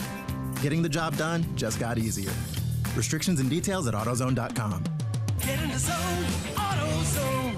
If you need glass replaced, there's only one name you need to know. Ben Swinger Glass, the largest full-service glass company in the U.S. They've been an industry leader for over 125 years. For all your residential, commercial, or auto glass needs, Ben Swinger Glass is the name you need to know. 24-hour emergency service for all commercial customers, plus a nationwide warranty on all professionally installed glass. 2 Memphis locations, one in Midtown, on Hollywood Street across from the Liberty Bowl, and one in Cordova, off Germantown Parkway next to the Fox and Hound. Visit their website, benswingerglass.com. Ben Swinger Glass. Now, more of Sports Time on Sports 56 with Wolo and Stats. This hour of Sports Time is brought to you by Homer Skelton Hyundai. Here once again are Dave Woloshin and Brad Norsworthy. Right off, Drew filling in this portion of the show. Brought to you by James Davis Men's Store in the Laurelwood Shopping Center. Right about now, they're starting their little Christmas sale, but know this. They are known, and I think by far, they're the best men's store in all of Memphis. They're a unique to Memphis, just wonderful shopping experience. But they have the Stant custom shirt and pant system. They're the only ones in Memphis that has this system that is, a couple of years old now. The Stant thing where you go in 3 different measurements, takes about 15 seconds, and a week later you've got a shirt for $98 that fits you better than a tailor-made shirt where they take 20 different measurements. I promise you, I've never had a shirt fit better from those 3 measurements, 15 seconds. Now they're doing it with pants for $168, where if it fits you in the waist, sometimes it's big in the pant, in the leg or in the rear end. You get this, they fit perfect everywhere, length, everything. And so quick, so easy, and a week. And affordable. $98 for the pants, shirt, $168 for the pants. It's truly remarkable. And again, the only place you can find the Stant system would be at James Davis Men's Store in the Laurelwood Shopping Center. They've stuck to the guns on this for a couple of years too. The Paul Batenley suits, normally $595, 2 for $795. What a deal. You got to still look good on Zoom calls. This is where you look like $1 million. And if you're still interested, and tonight's a great night to go eat outside, support your local restaurants, go do it outside so you're safe. You got to look good there too. I've got the place. It's James Davis Men's Store to get those Peter Millar or Johnny O sweaters and pullovers. It's fantastic. It's the best place to go for men's clothes. It's James Davis Men's Store in the Laurelwood Shopping Center. Al Michaels, just coming across, has been pulled from Sunday Night Football because of COVID-19 safety protocols. That is a little troubling, but it just says protocols. Could just be contact tracing somebody in his immediate family that has it. So hopefully Al doesn't have COVID? No, he has no symptoms. Okay, good. In a statement, Michael says he has no symptoms, a normal temperature. I feel great. My temperature this morning was 97.5. I look forward to returning to the booth as soon as possible. So Mike Tirico will replace Michaels. And, Al looks great. He really does, right? Oh, he does. You know how old Al Michaels is? I'm going to say older than he looks. I'm going to say somewhere around 72? 76. Okay. 76. So they got to obviously, be very careful with him. Chris Collinsworth and Michelle Tafoya are cleared to work the contest, so they'll be on the broadcast with Mike Tirico. And let's face it, Tirico has been brought in. Eventually, he's going to take over that position. Eventually. And I think he's done a really good job, especially during this year where we've had some games moved around and he's had to fill in for Al Michaels. But it doesn't Al Michaels still, to me, is just it's the voice. It's probably the voice of the NFL for me. I think Sunday Night Football. I think because of how much turmoil and turnover we've had with Monday Night Football. Well, I think really and truly, since Al became the Monday Night Football, and that was the key product until NBC paid more and got Sunday Night. I think Al has been the voice of the NFL for the last 20 years, and Al is terrific. How many guys are in two different halls? He's getting in the Baseball Hall of Fame this year. He'll certainly be in the NFL Hall of Fame. The guy is a Hall of Famer, and he came up with the greatest line of all. Do you believe in miracles? And he's phenomenal. Can't beat it. He did hockey. He is the real deal. There is no doubt about that. There is a bunch of NFL news. Dwayne Haskins is going to start at quarterback for Washington's football team because Alex Smith has a strain in his leg. So that's the good thing because we're all annoyed. I mean, I don't think there's any question he's comeback player of the year. Oh, without a doubt. Yeah. As soon as he took his first snap, he became comeback player of the year. And he's done a great job leading this team to a position to be in the playoffs. And I think Haskins has proven he's not a first-string quarterback. Yeah, and I know we haven't gotten to our Friday football forecast yet, but I might need to text Brett and change that pick. Now knowing that Dwayne Haskins will be starting. Yeah, I already had New Orleans winning that game anyway. To be honest with you, I will tell you, the funniest line I've seen in a while came from Bernie Goldberg on Real Sports, and they were talking about Washington's football team and Daniel Snyder, who had said, I'm never changing it, and of course was this year with political pressure had to change the name, but he was so adamant about not changing, he never came up with a name, and now maybe next year he'll come up with the name, and they say it's the Washington football team. They didn't say the Washington team for football, and the reason is WFT is okay, but if you had to say the Washington team of football, it'd be WTF.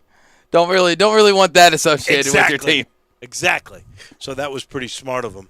And what they're going to it looks like by the way, Drew Brees is going to be the starter for this New Orleans team. That's another reason why you got to go crazy with the Saints. Well, Nola, they're playing Kansas City. Seattle is at Washington, and just with all the troubles that they've had, and Russell Westbrook really cooling off was the reason why I thought about taking Washington. But I think I'm going to go ahead and switch my pick now, about 30 minutes early, over to Seattle. But with the Washington football team and that name change, what are they actually going to name it? I've heard many rumors. I'm not sure if it's 100% true, but as soon as they started coming out with the different options of names, a lot of people went and decided to trademark those things. Sure. So it's going to be hard for Snyder and the Washington organization to get a name that hasn't already been trademarked by somebody trying to get ahead. Well, you might just keep it Washington football team. Why not?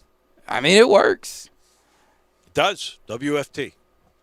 There you go. And Drew Brees, I am just amazed that a guy his age, 41 years of age, with 11 broken ribs and a pierced lung, that he is able to come back in the short amount of time that he is. And I know some people are saying it's crazy. Why is he doing this? He wants to play.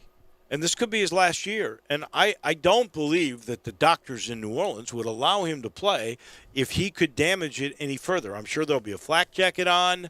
I'm sure he's going to take every precaution to be safe. There'll be probably quicker releases than normal. He probably won't run the football at all.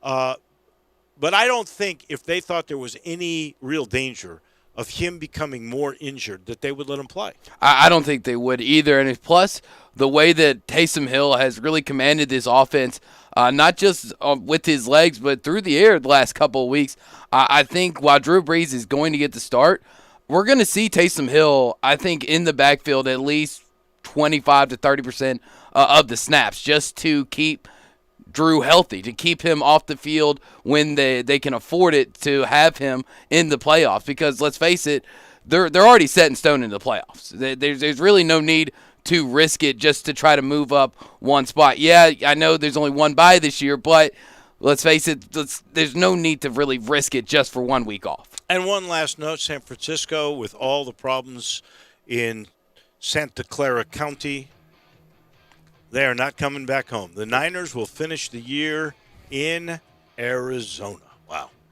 This final portion of our second hour, it is brought to you by the good folks at the Eflin Insurance Group. Matt and his team, well, they're going to wish you all very happy holidays. The great thing is they'll get to know you. If you do insurance with the Eflin Insurance Group, they're all about great service and quality and fair price, and they get to know you to find and pair with you the right auto, the right home insurance that fits your needs and your budget. And if you're looking for commercial insurance, they do both, personal and commercial. In particular, it is small to mid-sized businesses, and they have virtually unlimited access to programs to protect just that, whatever fits your needs and whatever fits your budgets. Don't forget life insurance, and Eflin's got you covered there, too, with quotes from 15 well-respected companies. You never wonder if you've gotten a good deal. You got the right deal for you that protects you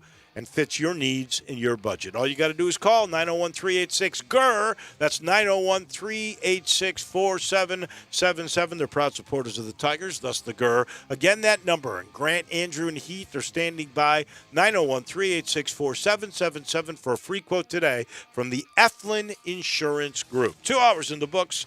Our final hour, we will talk recruiting and how folks did this past Wednesday on the early football signing day. The great Brooks Hansen from 24/7 is coming your way next.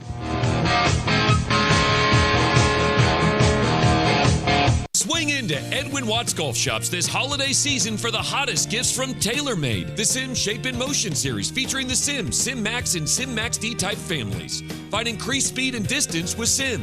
And be sure to stock up and save on TaylorMade TP5 and TP5X golf balls, now only $39.99. Come into Edwin Watts Golf Shops and get custom fit today. Edwin Watts Golf Shops, your holiday headquarters since 1968, and shop online at worldwidegolfshops.com.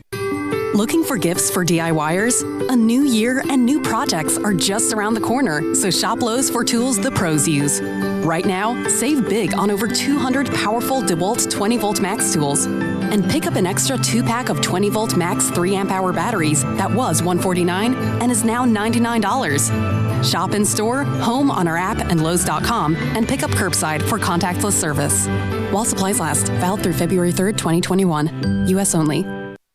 Hi, this is Troy Five-Ash, owner of Five-Ash Roof Services. You've heard me talk about how we offer the best products, the best warranties, and the best services for years. Now let's talk about pricing. Pricing should never be the only reason you hire a contractor, but in today's world, pricing is always a consideration. So we suggest you get 2 or 3 estimates for your roof replacement from a reputable, licensed, and insured company, and then give us a call. If we can't beat your best price for a comparable roof system by more than $100, we'll give you $100. It's that simple. We are so sure we can offer you the best price, beating all other qualified companies. We will hand you $100 if we can't, and thank you for the opportunity. So give us a call. What's the worst thing that's going to happen? Make $100?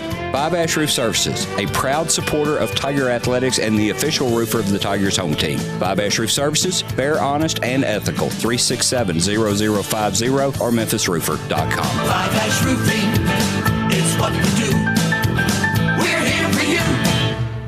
All 36-month leases, $31.49 due at signing, 0 security deposit, $650 acquisition fee, 10,000 miles per year, 20 cents excess mileage, Forte, ME 29910, MSRP 20,625, sold M7755,682, MSRP 20,315, K5MG 003,199, MSRP 25,725, includes all manufacturer rebates and incentives, PF 695, excludes tax title license with approved credit warranty, is a limited powertrain warranty. See Kia.com or retailer for details. Offer valid through 12/31/20, dealer stock only. Are you ready to be happy this holiday season? Well, we got you covered at Gossett Kia South Mount Moriah. So come be happy with Kia's holiday sales event. Command the season. 2020 Kia Forte, $142 a month lease. 2021 Kia Soul, $148 a month lease. Plus 2021 Kia K5, $192 a month lease. All just 36 months, $31.49 due at signing. Stay happy all season long with Forte, $142, Soul, $148, Kia K5, $192. So whether you live in Horn Lake, South Haven, Olive Branch, or Memphis, you'll be happy at Gossett Kia, 2680 Mount Moriah or KiaMountMoriah.com. If you want it, we got it at Gossett Motor Cars. We We are Sports 56 WHBQ Memphis, W253DF Memphis, and WIVG Tunica Memphis. Flynn Broadcasting Stations. Welcome back to Sports Time on Sports 56 with Wallo and Stats. This hour of Sports Time is brought to you by DeSoto Auto Sales. Here once again are Dave Woloshin and Brett Norsworthy.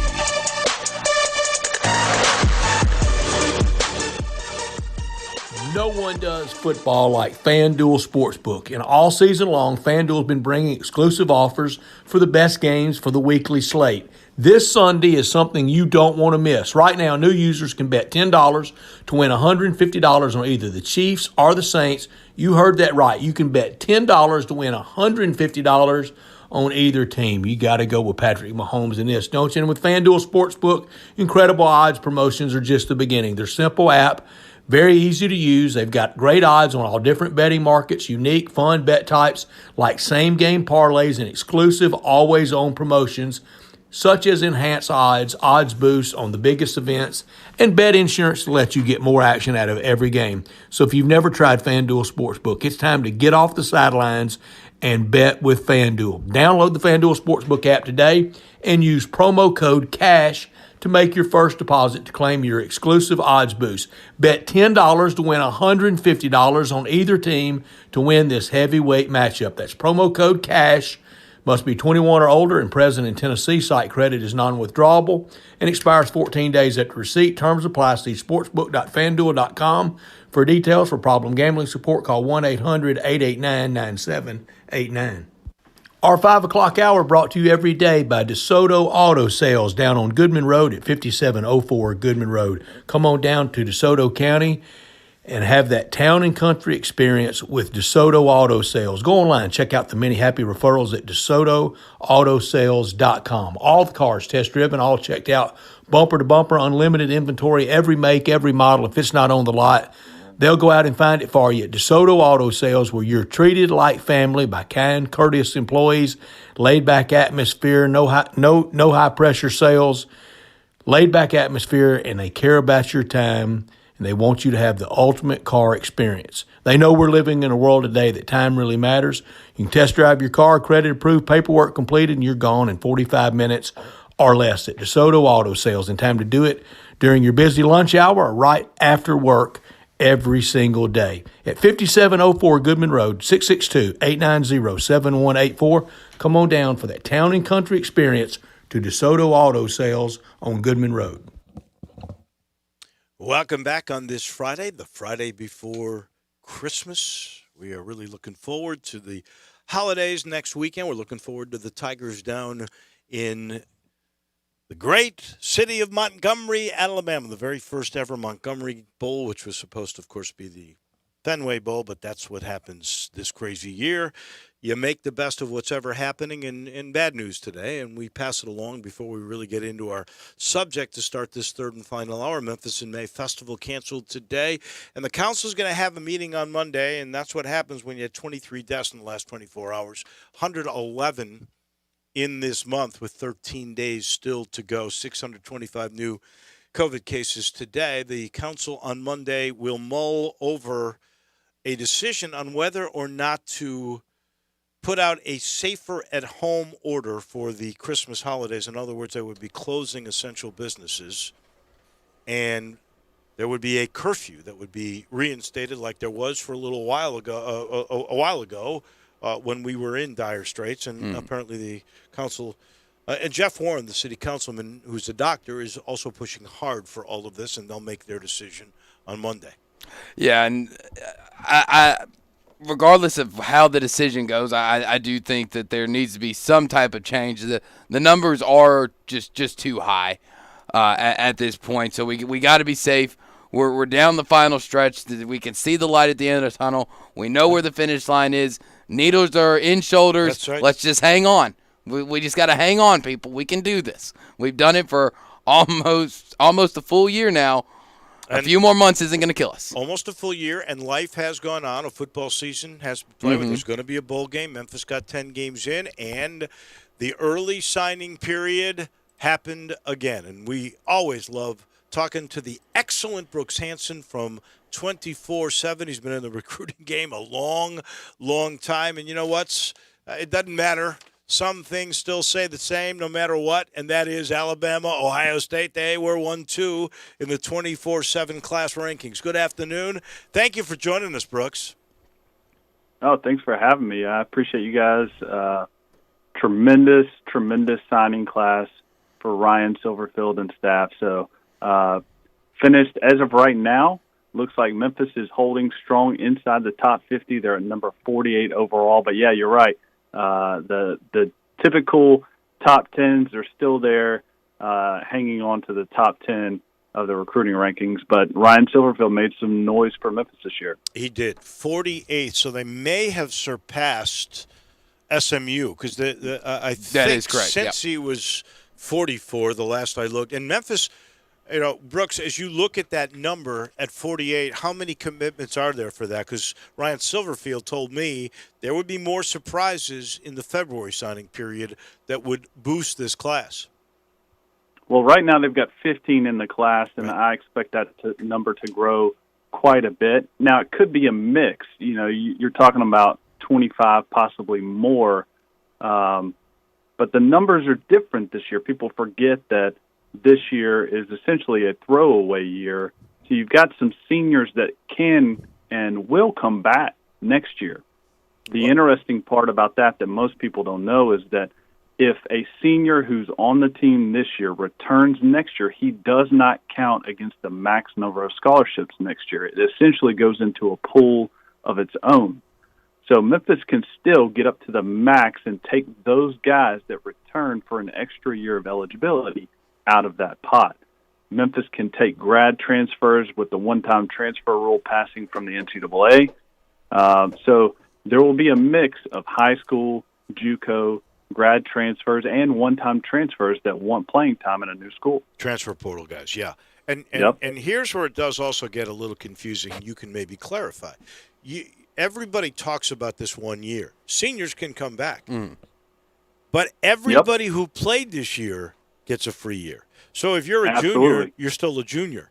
And how they will mix in this glut of roster management when you have to decide, okay, seniors are coming back, that doesn't hurt me. But you know what? That sophomore sticking around an extra year, that can be a factor down the road. This is going to be roster management for the next 4 years, Brooks. Well, you know, what it does is it gives them the opportunity to move guys that maybe they recruited and hoped would develop and never did. And honestly, that's a lot of what you've seen over the last few months with this Memphis roster. There has been some turnover, some guys transferring out, and the majority of them are guys that just weren't seeing the field and probably should never have really been at Memphis if they did not develop, which they did not do. So it's going to be an ever-evolving thing. This does make it harder for schools like Memphis to keep their guys that they spend so much time, effort, and energy in to develop, who, you know, maybe say by their sophomore year look tremendous and want to go play on a big stage to get ready for the NFL. So it's no different than in basketball. You'll see it. It levels out the talent. And it's going to be transfer up, transfer down. Memphis will get guys from Ole Miss, Mississippi State, Tennessee that want to transfer down and get more time. Yeah, Brooks, and with this current Memphis class, only 15 signs but 23 commits, so we still have 8 hard commits right now. Do you see any of them flipping between now and the traditional signing period of February, or are they just these guys kind of waiting it out to try to do the big ceremony type of thing that we didn't see a lot of people do this week? No, I think for the most part, the current commitments that you see that, you know, if you go to GoTigers247.com, click on football recruiting and click on commitments, those guys that are there will be a part of this class, you know, minus there's typically not as many surprises now when the NCAA instituted the early signing period. It used to be, you know, you would wait until the spring in February. You'd have National Signing Day as a one big free-for-all and hoopla, and a lot of kids last second were flipping back and forth. You had kids, and then that's when teams like Memphis would lose some of their top commits, and they would have to scramble and move down their board. But not so much anymore. I think they got the majority of all of their big-time guys on board. If anything, I expect them to pull in a couple more surprises in the spring that are actually very, very welcome surprises. Do you think this early signing period stays? You just mentioned it was one day. It was like Christmas. It was the first Wednesday in February, and everybody was geared for that.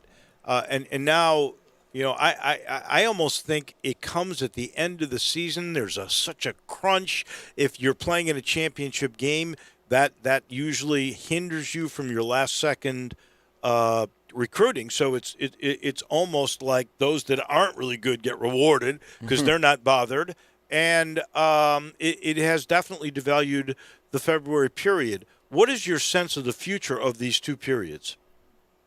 Oh, they're going to stick around. I think the NCAA, especially with COVID, without being able to take visits, I think the ability to go ahead and get your commitment out of the way, with football, having seniors who become early enrollees, getting their signing day out of the way now, Memphis will have a good number of their guys enroll early, which is a huge advantage. And I think the NCAA will keep that. So I don't see that changing. One thing that's interesting, and Christian Fowler, our lead writer, actually brought this up on one of our podcasts, is Memphis actually has an extremely high ranking per player. So that's one of the things that for Memphis should show that there's a high level of quality in those 15 guys that they signed in the early period. I kind of changed subjects on you there, but I had to get that in for the Memphis staff because it's a big point. Well, every one of them, I think, was 3-star, weren't they? Yep. Yep. And that's something that we haven't seen in years past. Yeah, we've seen the occasional 4-star. We've seen a lot of the 3s. But there's been mostly every year you see some 2-star guys on there or no-star guys. What has been the biggest thing? Is it just actually just winning that's helped build the recruitment? Or is Ryan Silverfield tackling recruitment different than than you've seen the University of Memphis program do under coaches of the past? Yeah, I mean, I think that it's a little bit of both. I think they have a tremendous staff that has built inroads in very specific locations. For example, Louisiana, the Memphis staff overall has hit the state of Louisiana. And let me just give you this fact that not a lot of people probably have hit on so far. This class for Memphis has 2 guys that are in the top 17 of Memphis's all-time rankings for commits. They've got Andrew Jones, who's number 13 overall out of Louisiana. And then they've got Tyrese Johnson, who slipped through the radar because he's going to be a late signee, but I fully expect him to stay on board. But he's a top 525 kid, originally committed to Arizona, had all kinds of offers across the board, big receiver, dynamic playmaker. But he committed, actually made it official this morning on his Twitter. But yeah, I mean, they've got a lot of really high quality guys, and even some that are borderline 4-star. And I want to ask you about that because there are some recruiting places. Now, I'm a 24/7 guy, Brooks, but there are other places that have Andrew Jones, for instance, as a 4-star guy. How do you delineate what is a 5-star, 4-star, 3-star, 2-star? Yeah, so let's differentiate here. There are 2 different rankings and rating systems on 247 Sports, and there's a reason for that. 247 actually has the top 247. That's our independent rankings where we evaluate players and rank them and give them a grade. Andrew Jones, for example, is a 4-star graded out at a 90 by the top 247. So he's a 4-star according to our rankings. But we also have the composite. The composite, essentially what it is it's an aggregate of all recruiting rankings across the industry, or at least the major ones that have any sort of backing and legitimacy. So it takes all of those rankings into account. And so, you're taking other sites, even the ESPNs of the world, putting them all into a formula, and it spits out a number, and it just simply sorts based upon the highest ranking. And so that's where Andrew Jones is a 3-star, still a top 450 kid. And, his ranking his overall rating has actually risen since inception when he was originally rated at an .8566. Now he's a .8810. So is Andrew Jones the impact freshman of the year for the Tigers next year, or is it going to be somebody else? Well, you ask Christian Fowler and Jonah Jordan, they've got different answers. I think Christian Fowler, he said his impact guy is J.P. Martin just because of his skills at the running back position. Memphis needs a playmaker in the backfield that can also move out and catch passes coming out of the backfield or slot. And J.P. Martin is that guy. He's from Houston, Texas. He's a high 3-star guy. I think Jonah Jordan was really high on Royce White and Tyrell Raby.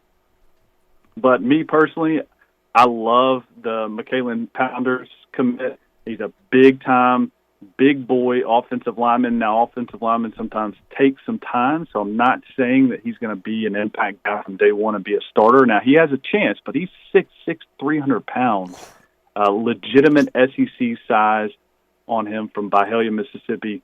Was a guy that Memphis flipped. He was originally committed to Mississippi State, was silently committed to Ole Miss. And Ole Miss, they ran out of numbers, and Memphis, with good fortune, opened the door and got him signed on signing day. Tell me a little bit more about the young man from Arizona that committed today. Yeah, so, he is a really, really dynamic receiver. Like I said before, he's 6'1", 190, 195. Christian has an entire feature article that he published late yesterday on him. But he, this year he played both receiver and quarterback. So he didn't actually play full-time at receiver and still put up ridiculous numbers. If he had a quarterback that could have been full-time and allowed him to do what he does well, he probably would be a 4-star guy. But, extremely dynamic to the ball, aggressive receiver, has the ability to high point the ball and go up and get it. A guy that is going to be a very, very good receiver for Memphis for a couple of years. Brooks, Memphis obviously in the past have had trouble signing guys in their own backyard. We're able to get 2 good recruits from Memphis, Brandon Warren from Ridgeway, and then Gregory Rubin. Both of them safeties from Gregory Rubin from White Station. Tell me a little bit about them and how big of an impact you think they're going to have on this program. Yeah, Gregory Rubin he's a hoss. I do think he's extremely physical, extremely hard hitting. He's a welcome addition that Memphis could use in the secondary. I do think that he with his size, he's almost 6 feet. I think the ideal size for him would try to get up to 200 and play both corner and safety, be able to go back and forth. But he's a guy that can definitely come in and play right away. Brandon Warner, I know that Brandon Warner is a guy that Christian is very, very high on.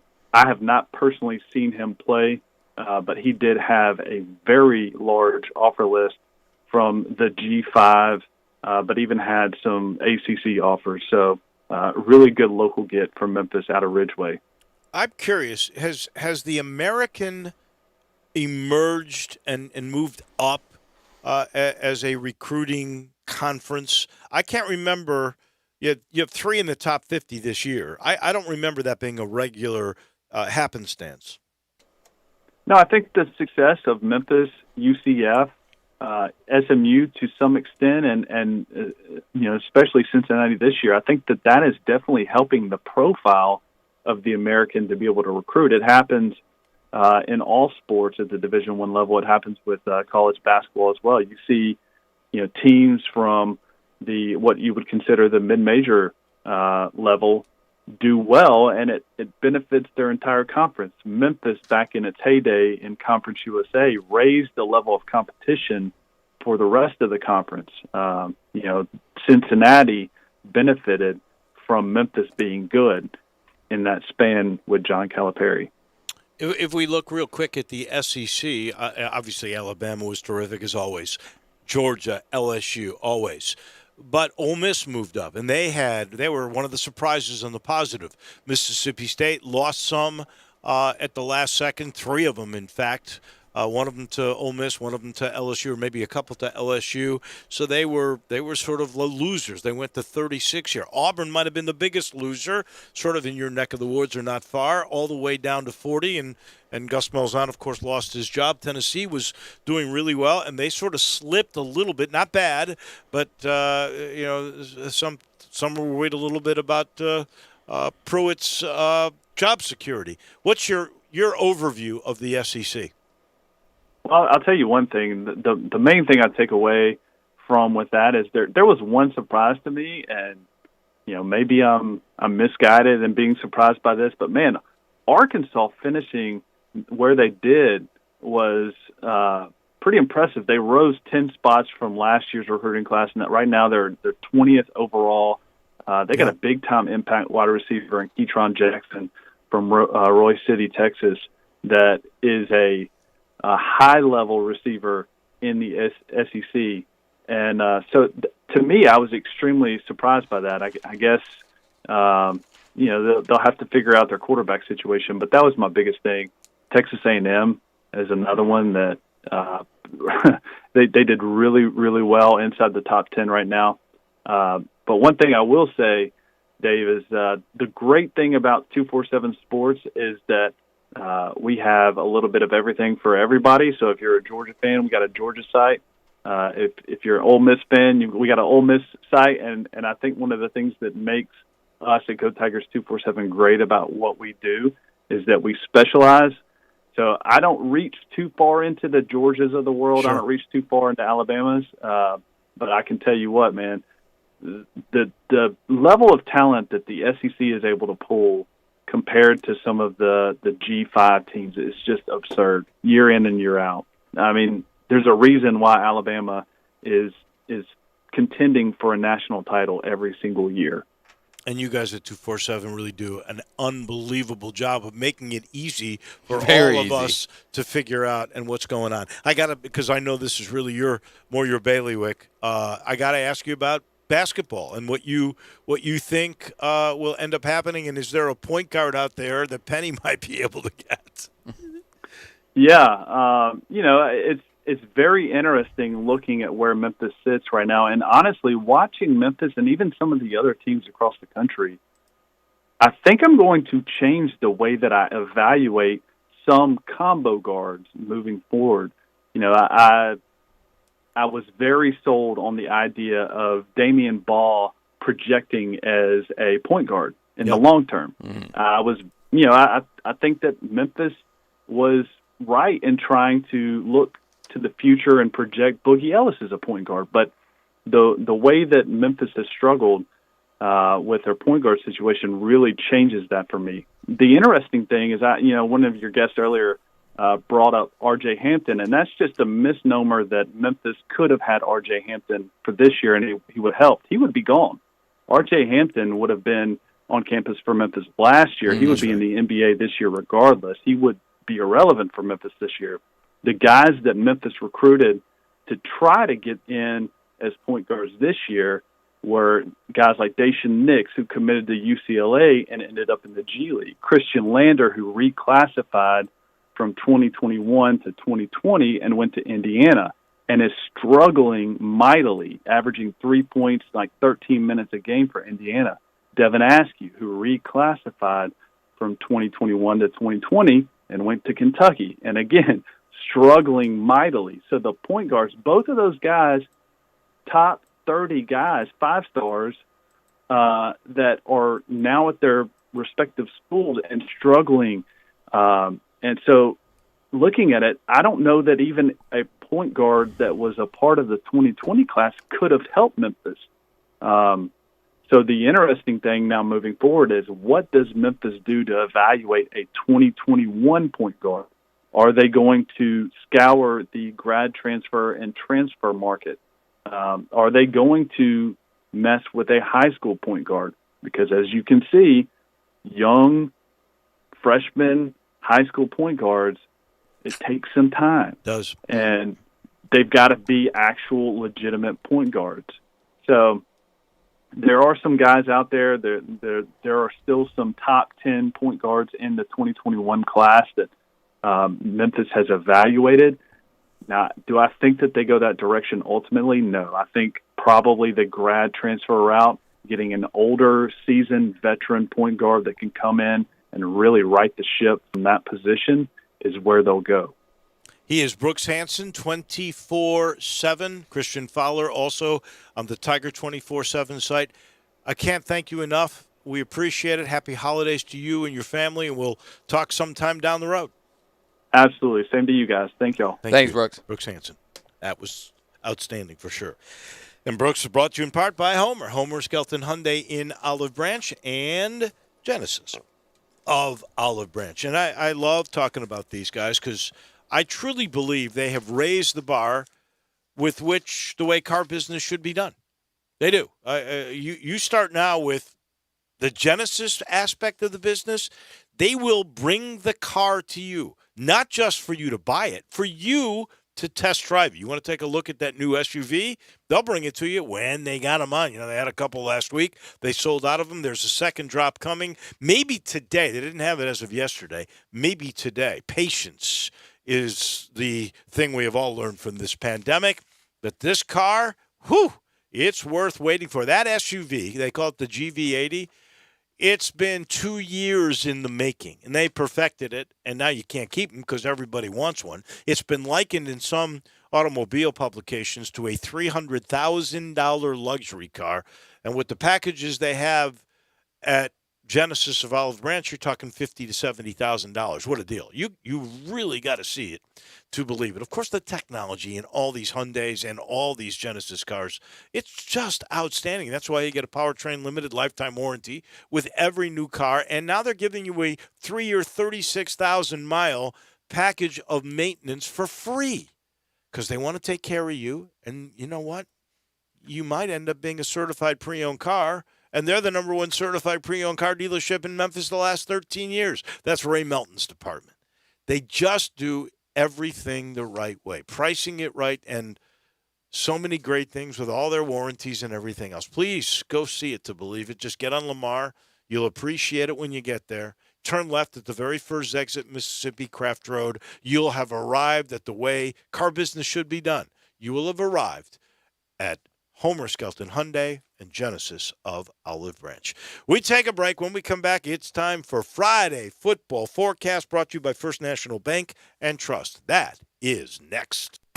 Greg Gaston and Eli Savoy get you through lunch daily from 10 to 1. Well, lunch is served. Only on Sports 56, 98.5 FM and 96.1 FM. All 75 months at 3.4%. G4 LHF 129.69. MSRP 17,064. Outlander LZO 423.83. MSRP 26,235. PEV LZO 388.19. MSRP 38.1. Outlander PEV qualifies for a $5,836 federal tax credit. Consult your tax advisor. Includes all rebates and incentives. PF 695 excludes tax filing license with approved credit. CD for complete details. Offer ends 12/31/2020. Dealer stock only. Where can you find 0% APR for 60 months, plus up to $1,000 cash back on 2020 crossovers, plus $500 holiday cash, plus payments at $99 a month? We Gossett at Gossett Mitsubishi on the Pike during the 2020 year-end sales event. 2020 Mitsubishi Mirage G4. Buy for $11,749 or $99 a month. 2020 Outlander. $20,571 or $259 a month. Plus crossover with 4x4 off-road capabilities with 74 MPG. 2020 Mitsubishi Outlander plug-in hybrid EV. $25,099 or $299 a month. Not leases, you own them. And Mitsubishi's 10-year, 100,000-mile powertrain limited warranty. Get to Gossett Mitsubishi today, 1870 Covington Pike, or shop online at memphismitsubishi.com. If you want it, we got it at Gossett Motor Cars. Hey, Dave Woloshin here. I want to talk to you about my good friends at PrestoShutters.com. They're open right now, and prices don't get any cheaper for window replacement, window treatments, exterior shutters, inside plantation shutters, roller shades, blinds, whatever window fashion you need, they've got. Amazing deep discounts, including installation. Everything you need is American-made. Visit PrestoShutters.com or call them at 901-244-7484. That's 901-244-7484. Ever wonder just how far an extra mile really goes? Drive a Mercedes-Benz van and find out. Start with a network of over 250 authorized dealerships, backed by a sales force ready to help you with everything from customization to service on vans like the Mercedes-Benz Sprinter that's tailored to your lifestyle. With options like Blind Spot Assist and MBUX voice command for spoken directions, weather, and more. The route is being calculated. So whether you're enjoying life on the trail or working hard on the job, see how far an extra mile can really go by taking the first step into an authorized Mercedes-Benz van dealership today. Now with IRS Section 179, businesses could be eligible for up to a $25,900 tax deduction. That's up to $5,439 in tax savings. Options and model availability may vary. See dealer for details about costs and terms. Some equipment described is optional. $5,439 tax savings based on 21% federal tax rate and eligibility to claim full $25,900 Section 179 vehicle deduction. Your tax rate and eligibility may vary. Consult your tax advisor for more information. Limits may apply. Visit mbvans.com. Offer valid through December 31st, 2020. Welcome back to Sports Time on Sports 56 with Wallo and Stats. This hour of Sports Time is brought to you by DeSoto Auto Sales. Here once again are Dave Woloshin and Brett Norsworthy. Cruising through our Friday. No. Brett Norsworthy, he's on his way to Baton Rouge. Don't forget game time tomorrow for Ole Miss and LSU. Well, that'll be in the afternoon, but the pregame show begins right here on Sports 56, 98.5 and 96.1 with Brett Norsworthy and Richard Cross and company. That will start at 12:30. We've got our college football forecast coming here momentarily. I'll let you know it's Friday. It's right before the holidays, and you are out. You've got to stock up, don't you? Spirits. We all love spirits. You got to try that new Grind City Brewing Tiger Tail. I don't know if they've got it at my place. They will soon. And, of course, my place is the Spirit Shop. So close, so easy to get to. East Memphis, been around since 1969 with the Connor family. Eddie Connor there will help you out. It's right at Poplar and St. Nick, 4848 Poplar, right down from Clark Tower. You've passed it. It's that little log cabin. They got it all.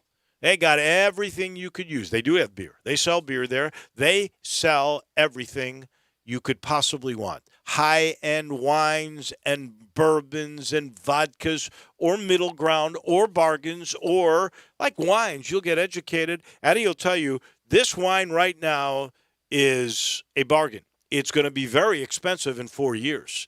And here's the other thing. If you know about a wine, you can't find it anywhere, you go in and talk to Eddie. He'll call the winery. If it's legal to bring in, he'll do it.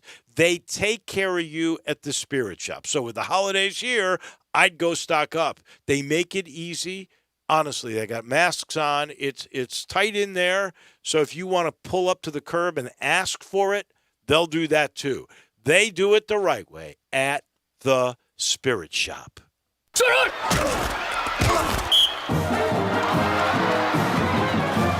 Time for the Friday football forecast from First National Bank and Trust, a division of First National Bank of Eastern Arkansas.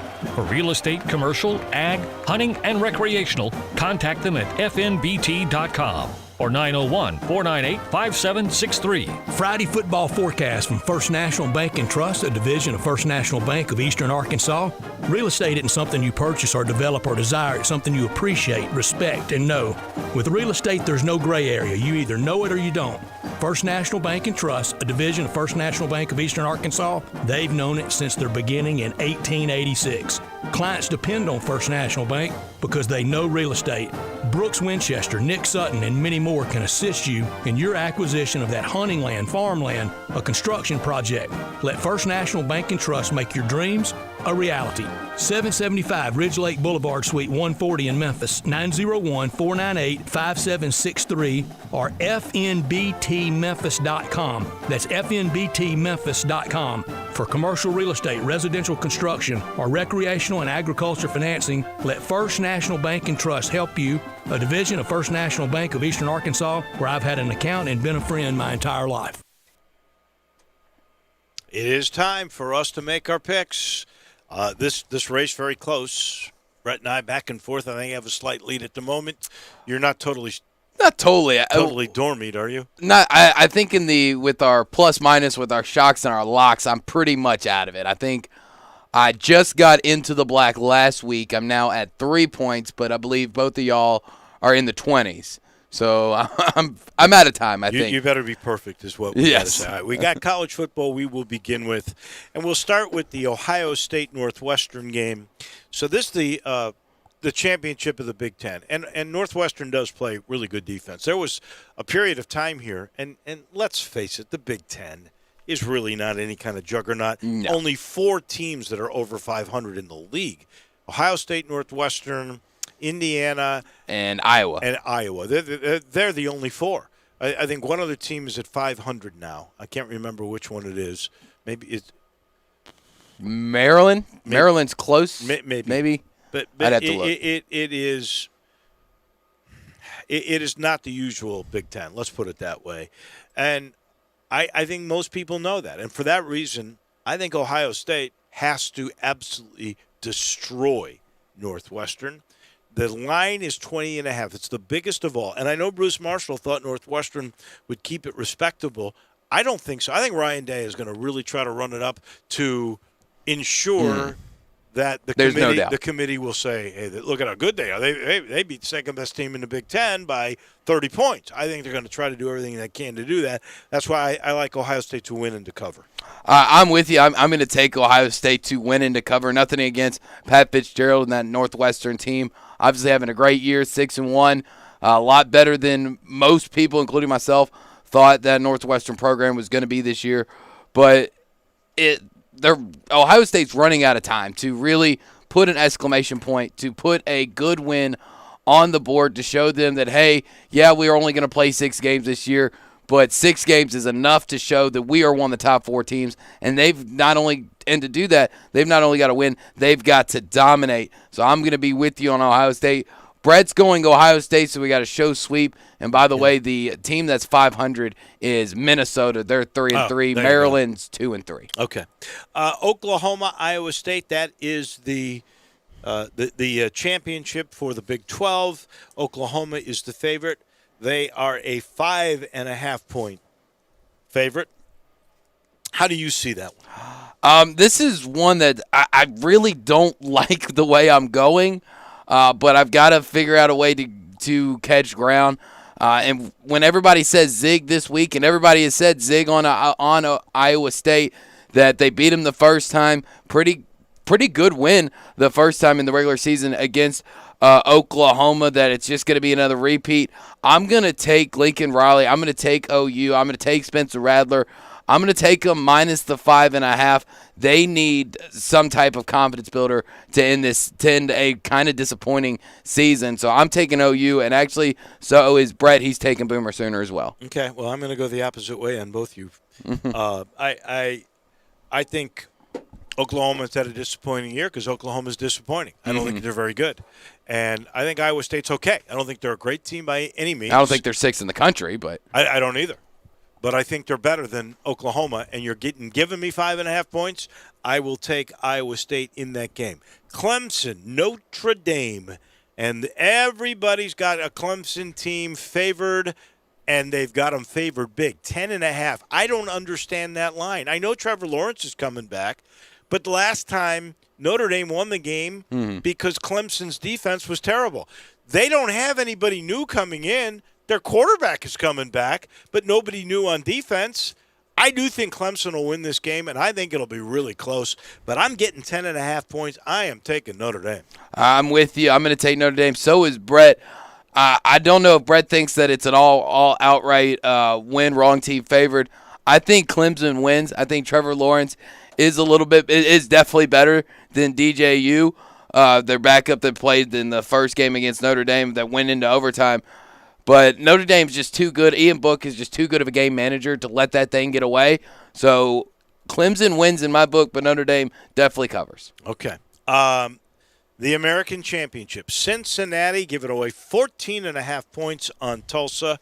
I think Tulsa's been a pretender all year. I think they're a good team. Don't get me wrong. I was the first one to say how good they were earlier in the year. Yep. I thought they would be in the top 4 or so of the league. 3 teams gave them games. One was given by the referees. Tulane invented new ways to lose. And East Carolina got robbed. Even the league admitted they were robbed.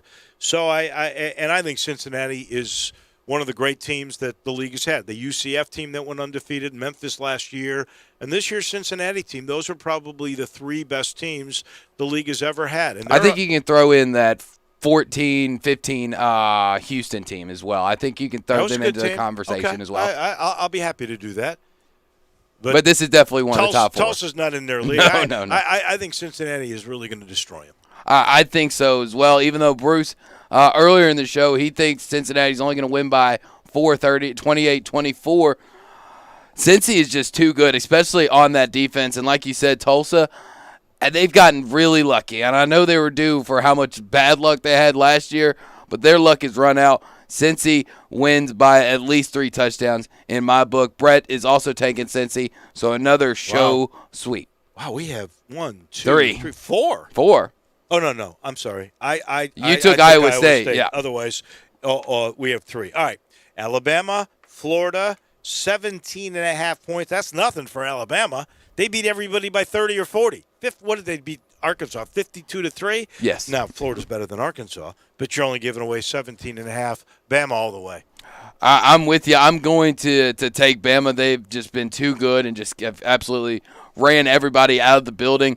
Mac Jones is going to solidify, I think, why he wins the Heisman this weekend and ultimately does get enough votes. So I'm going to take Bama.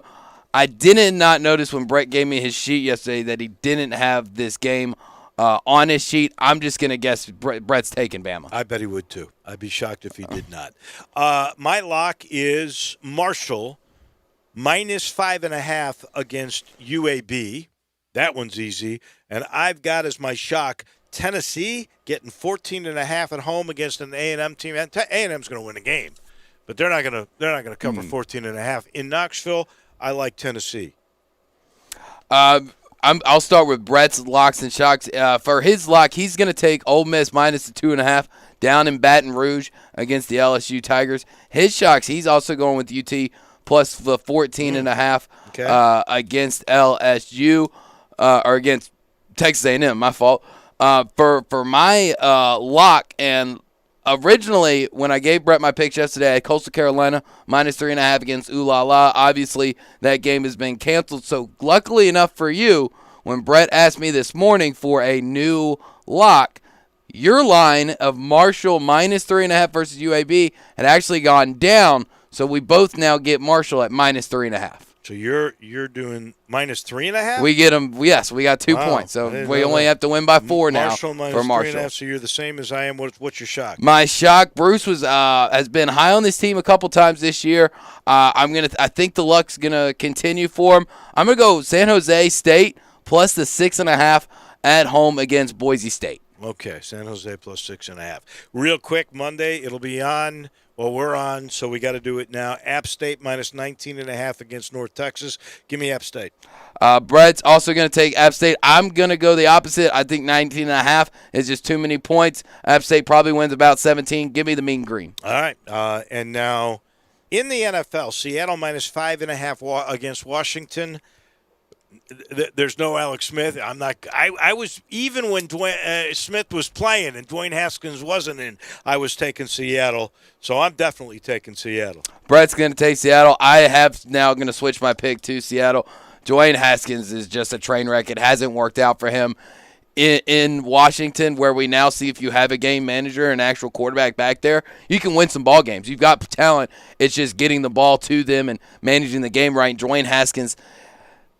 There's been one guy really good that wore number 7, and it ain't Dwayne Haskins. And that guy's not Joe Theismann's not walking through the door this weekend. So Seattle for me. So another show lock. Kansas City having to give away 3.5, a road favorite against New Orleans with Drew Brees coming back. Give me the Saints.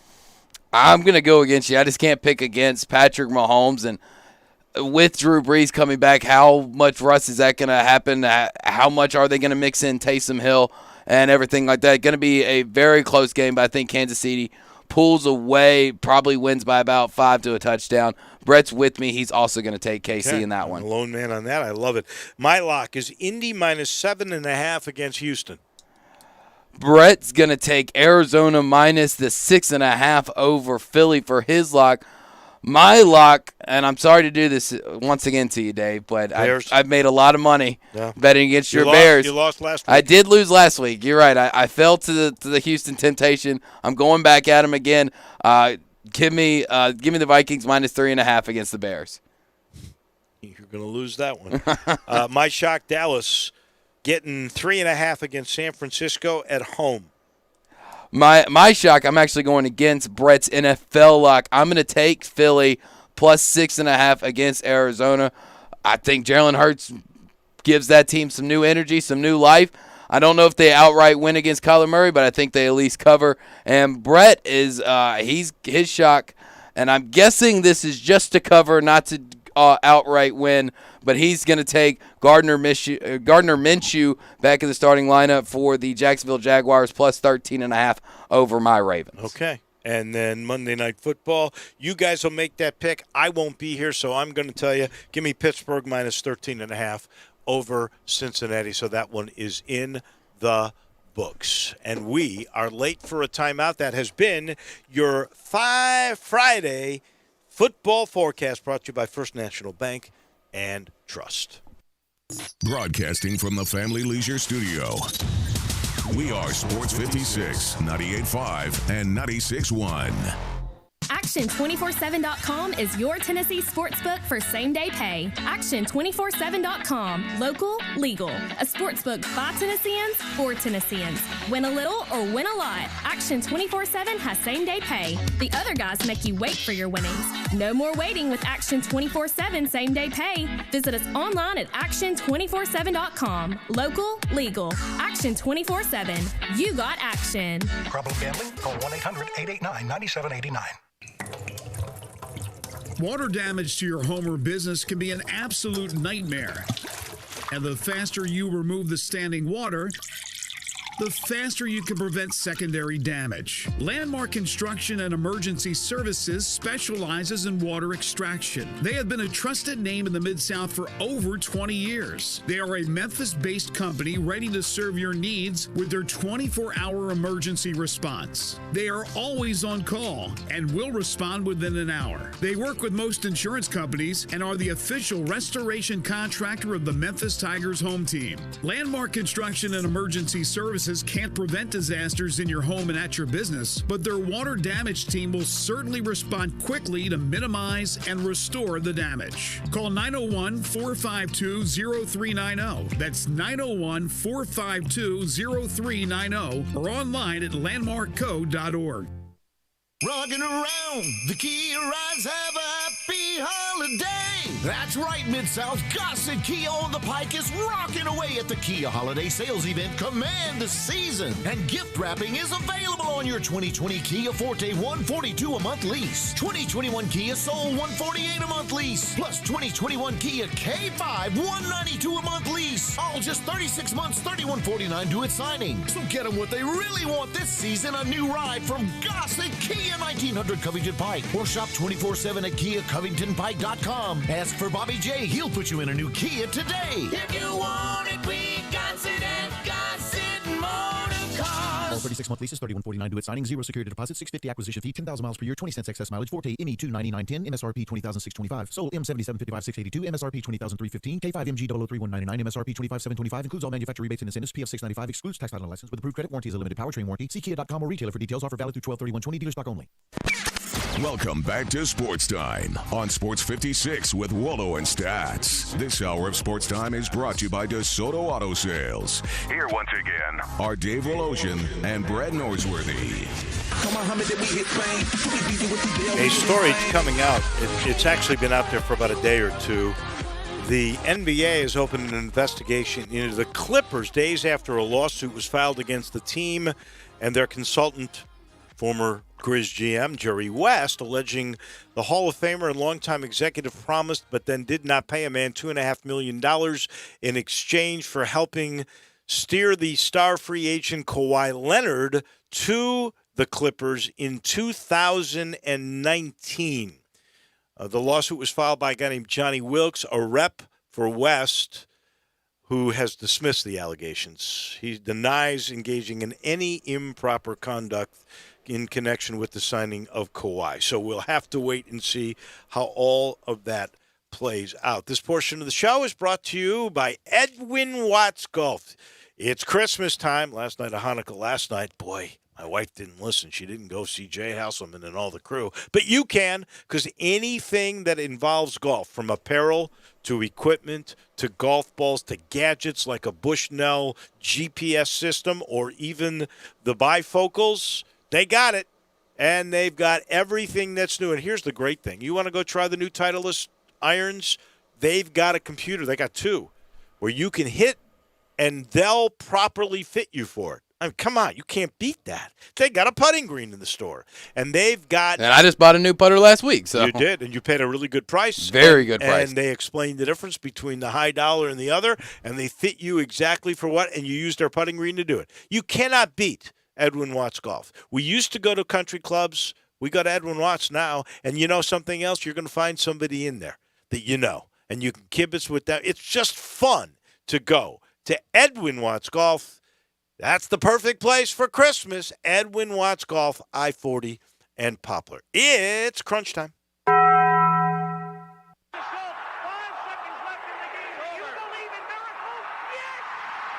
crazy, folks! Go crazy! This is for all the biggest crunch time. You are looking live. In your life have you seen anything like that? Goodbye!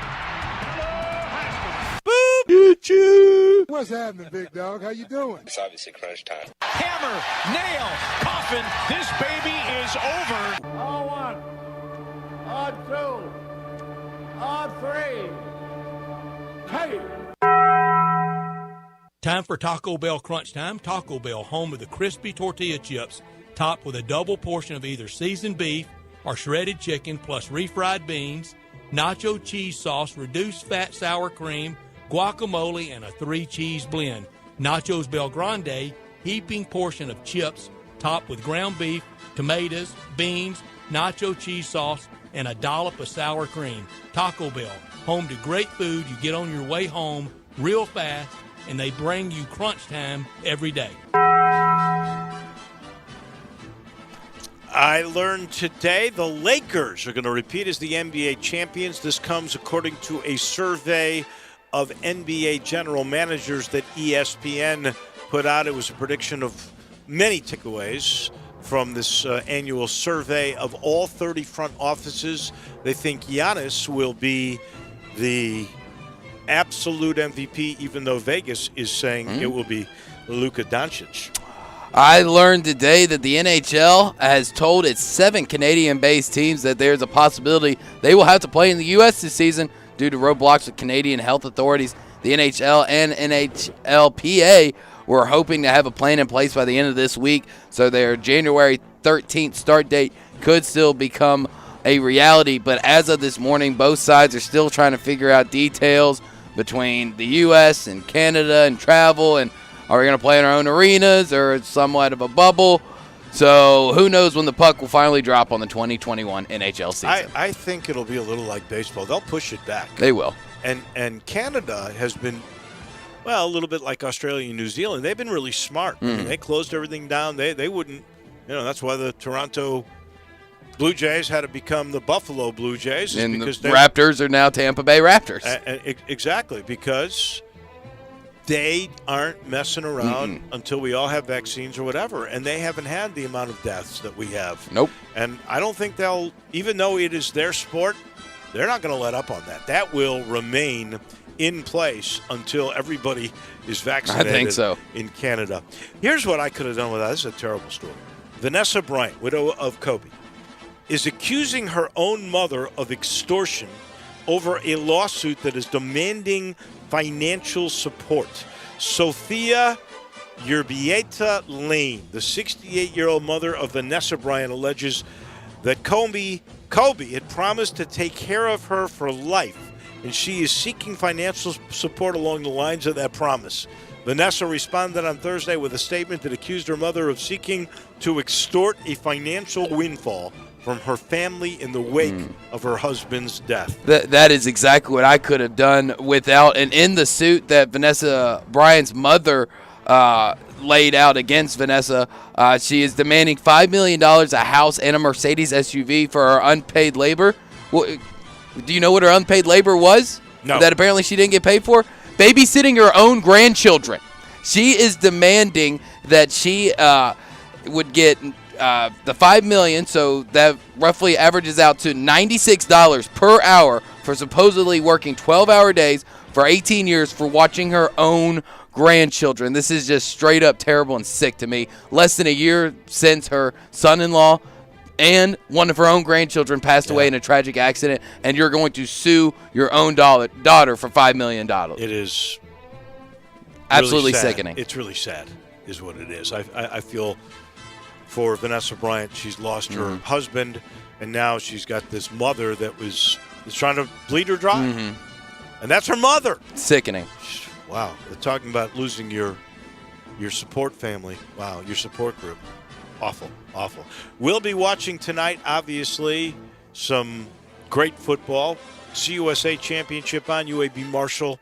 And we got the MAC Championship. I want to see that running back from Buffalo take on Ball State.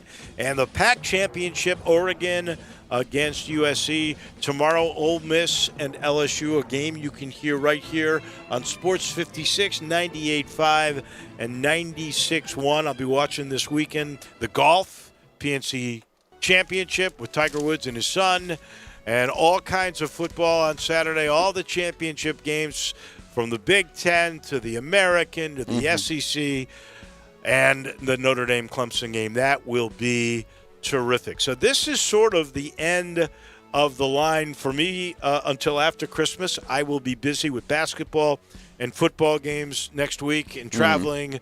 And then by the time I get back, it's Christmas, so we are off for Christmas. I wish you and your family, Drew, the happiest, most Merry Christmas you can. Thank you. I hope appreciate you get it. everything you want. I hope your dad went to see the folks at Edwin Watts Golf to improve your game in that regard. And then I will be back. I don't think I see Brett again until after the New Year's. I want to wish his family, if his mom is listening, his brother, a Merry Christmas and a Happy New Year. And me and Gabe will be here on Monday. And you guys will be on Monday. Carry on. Have a great weekend, everybody.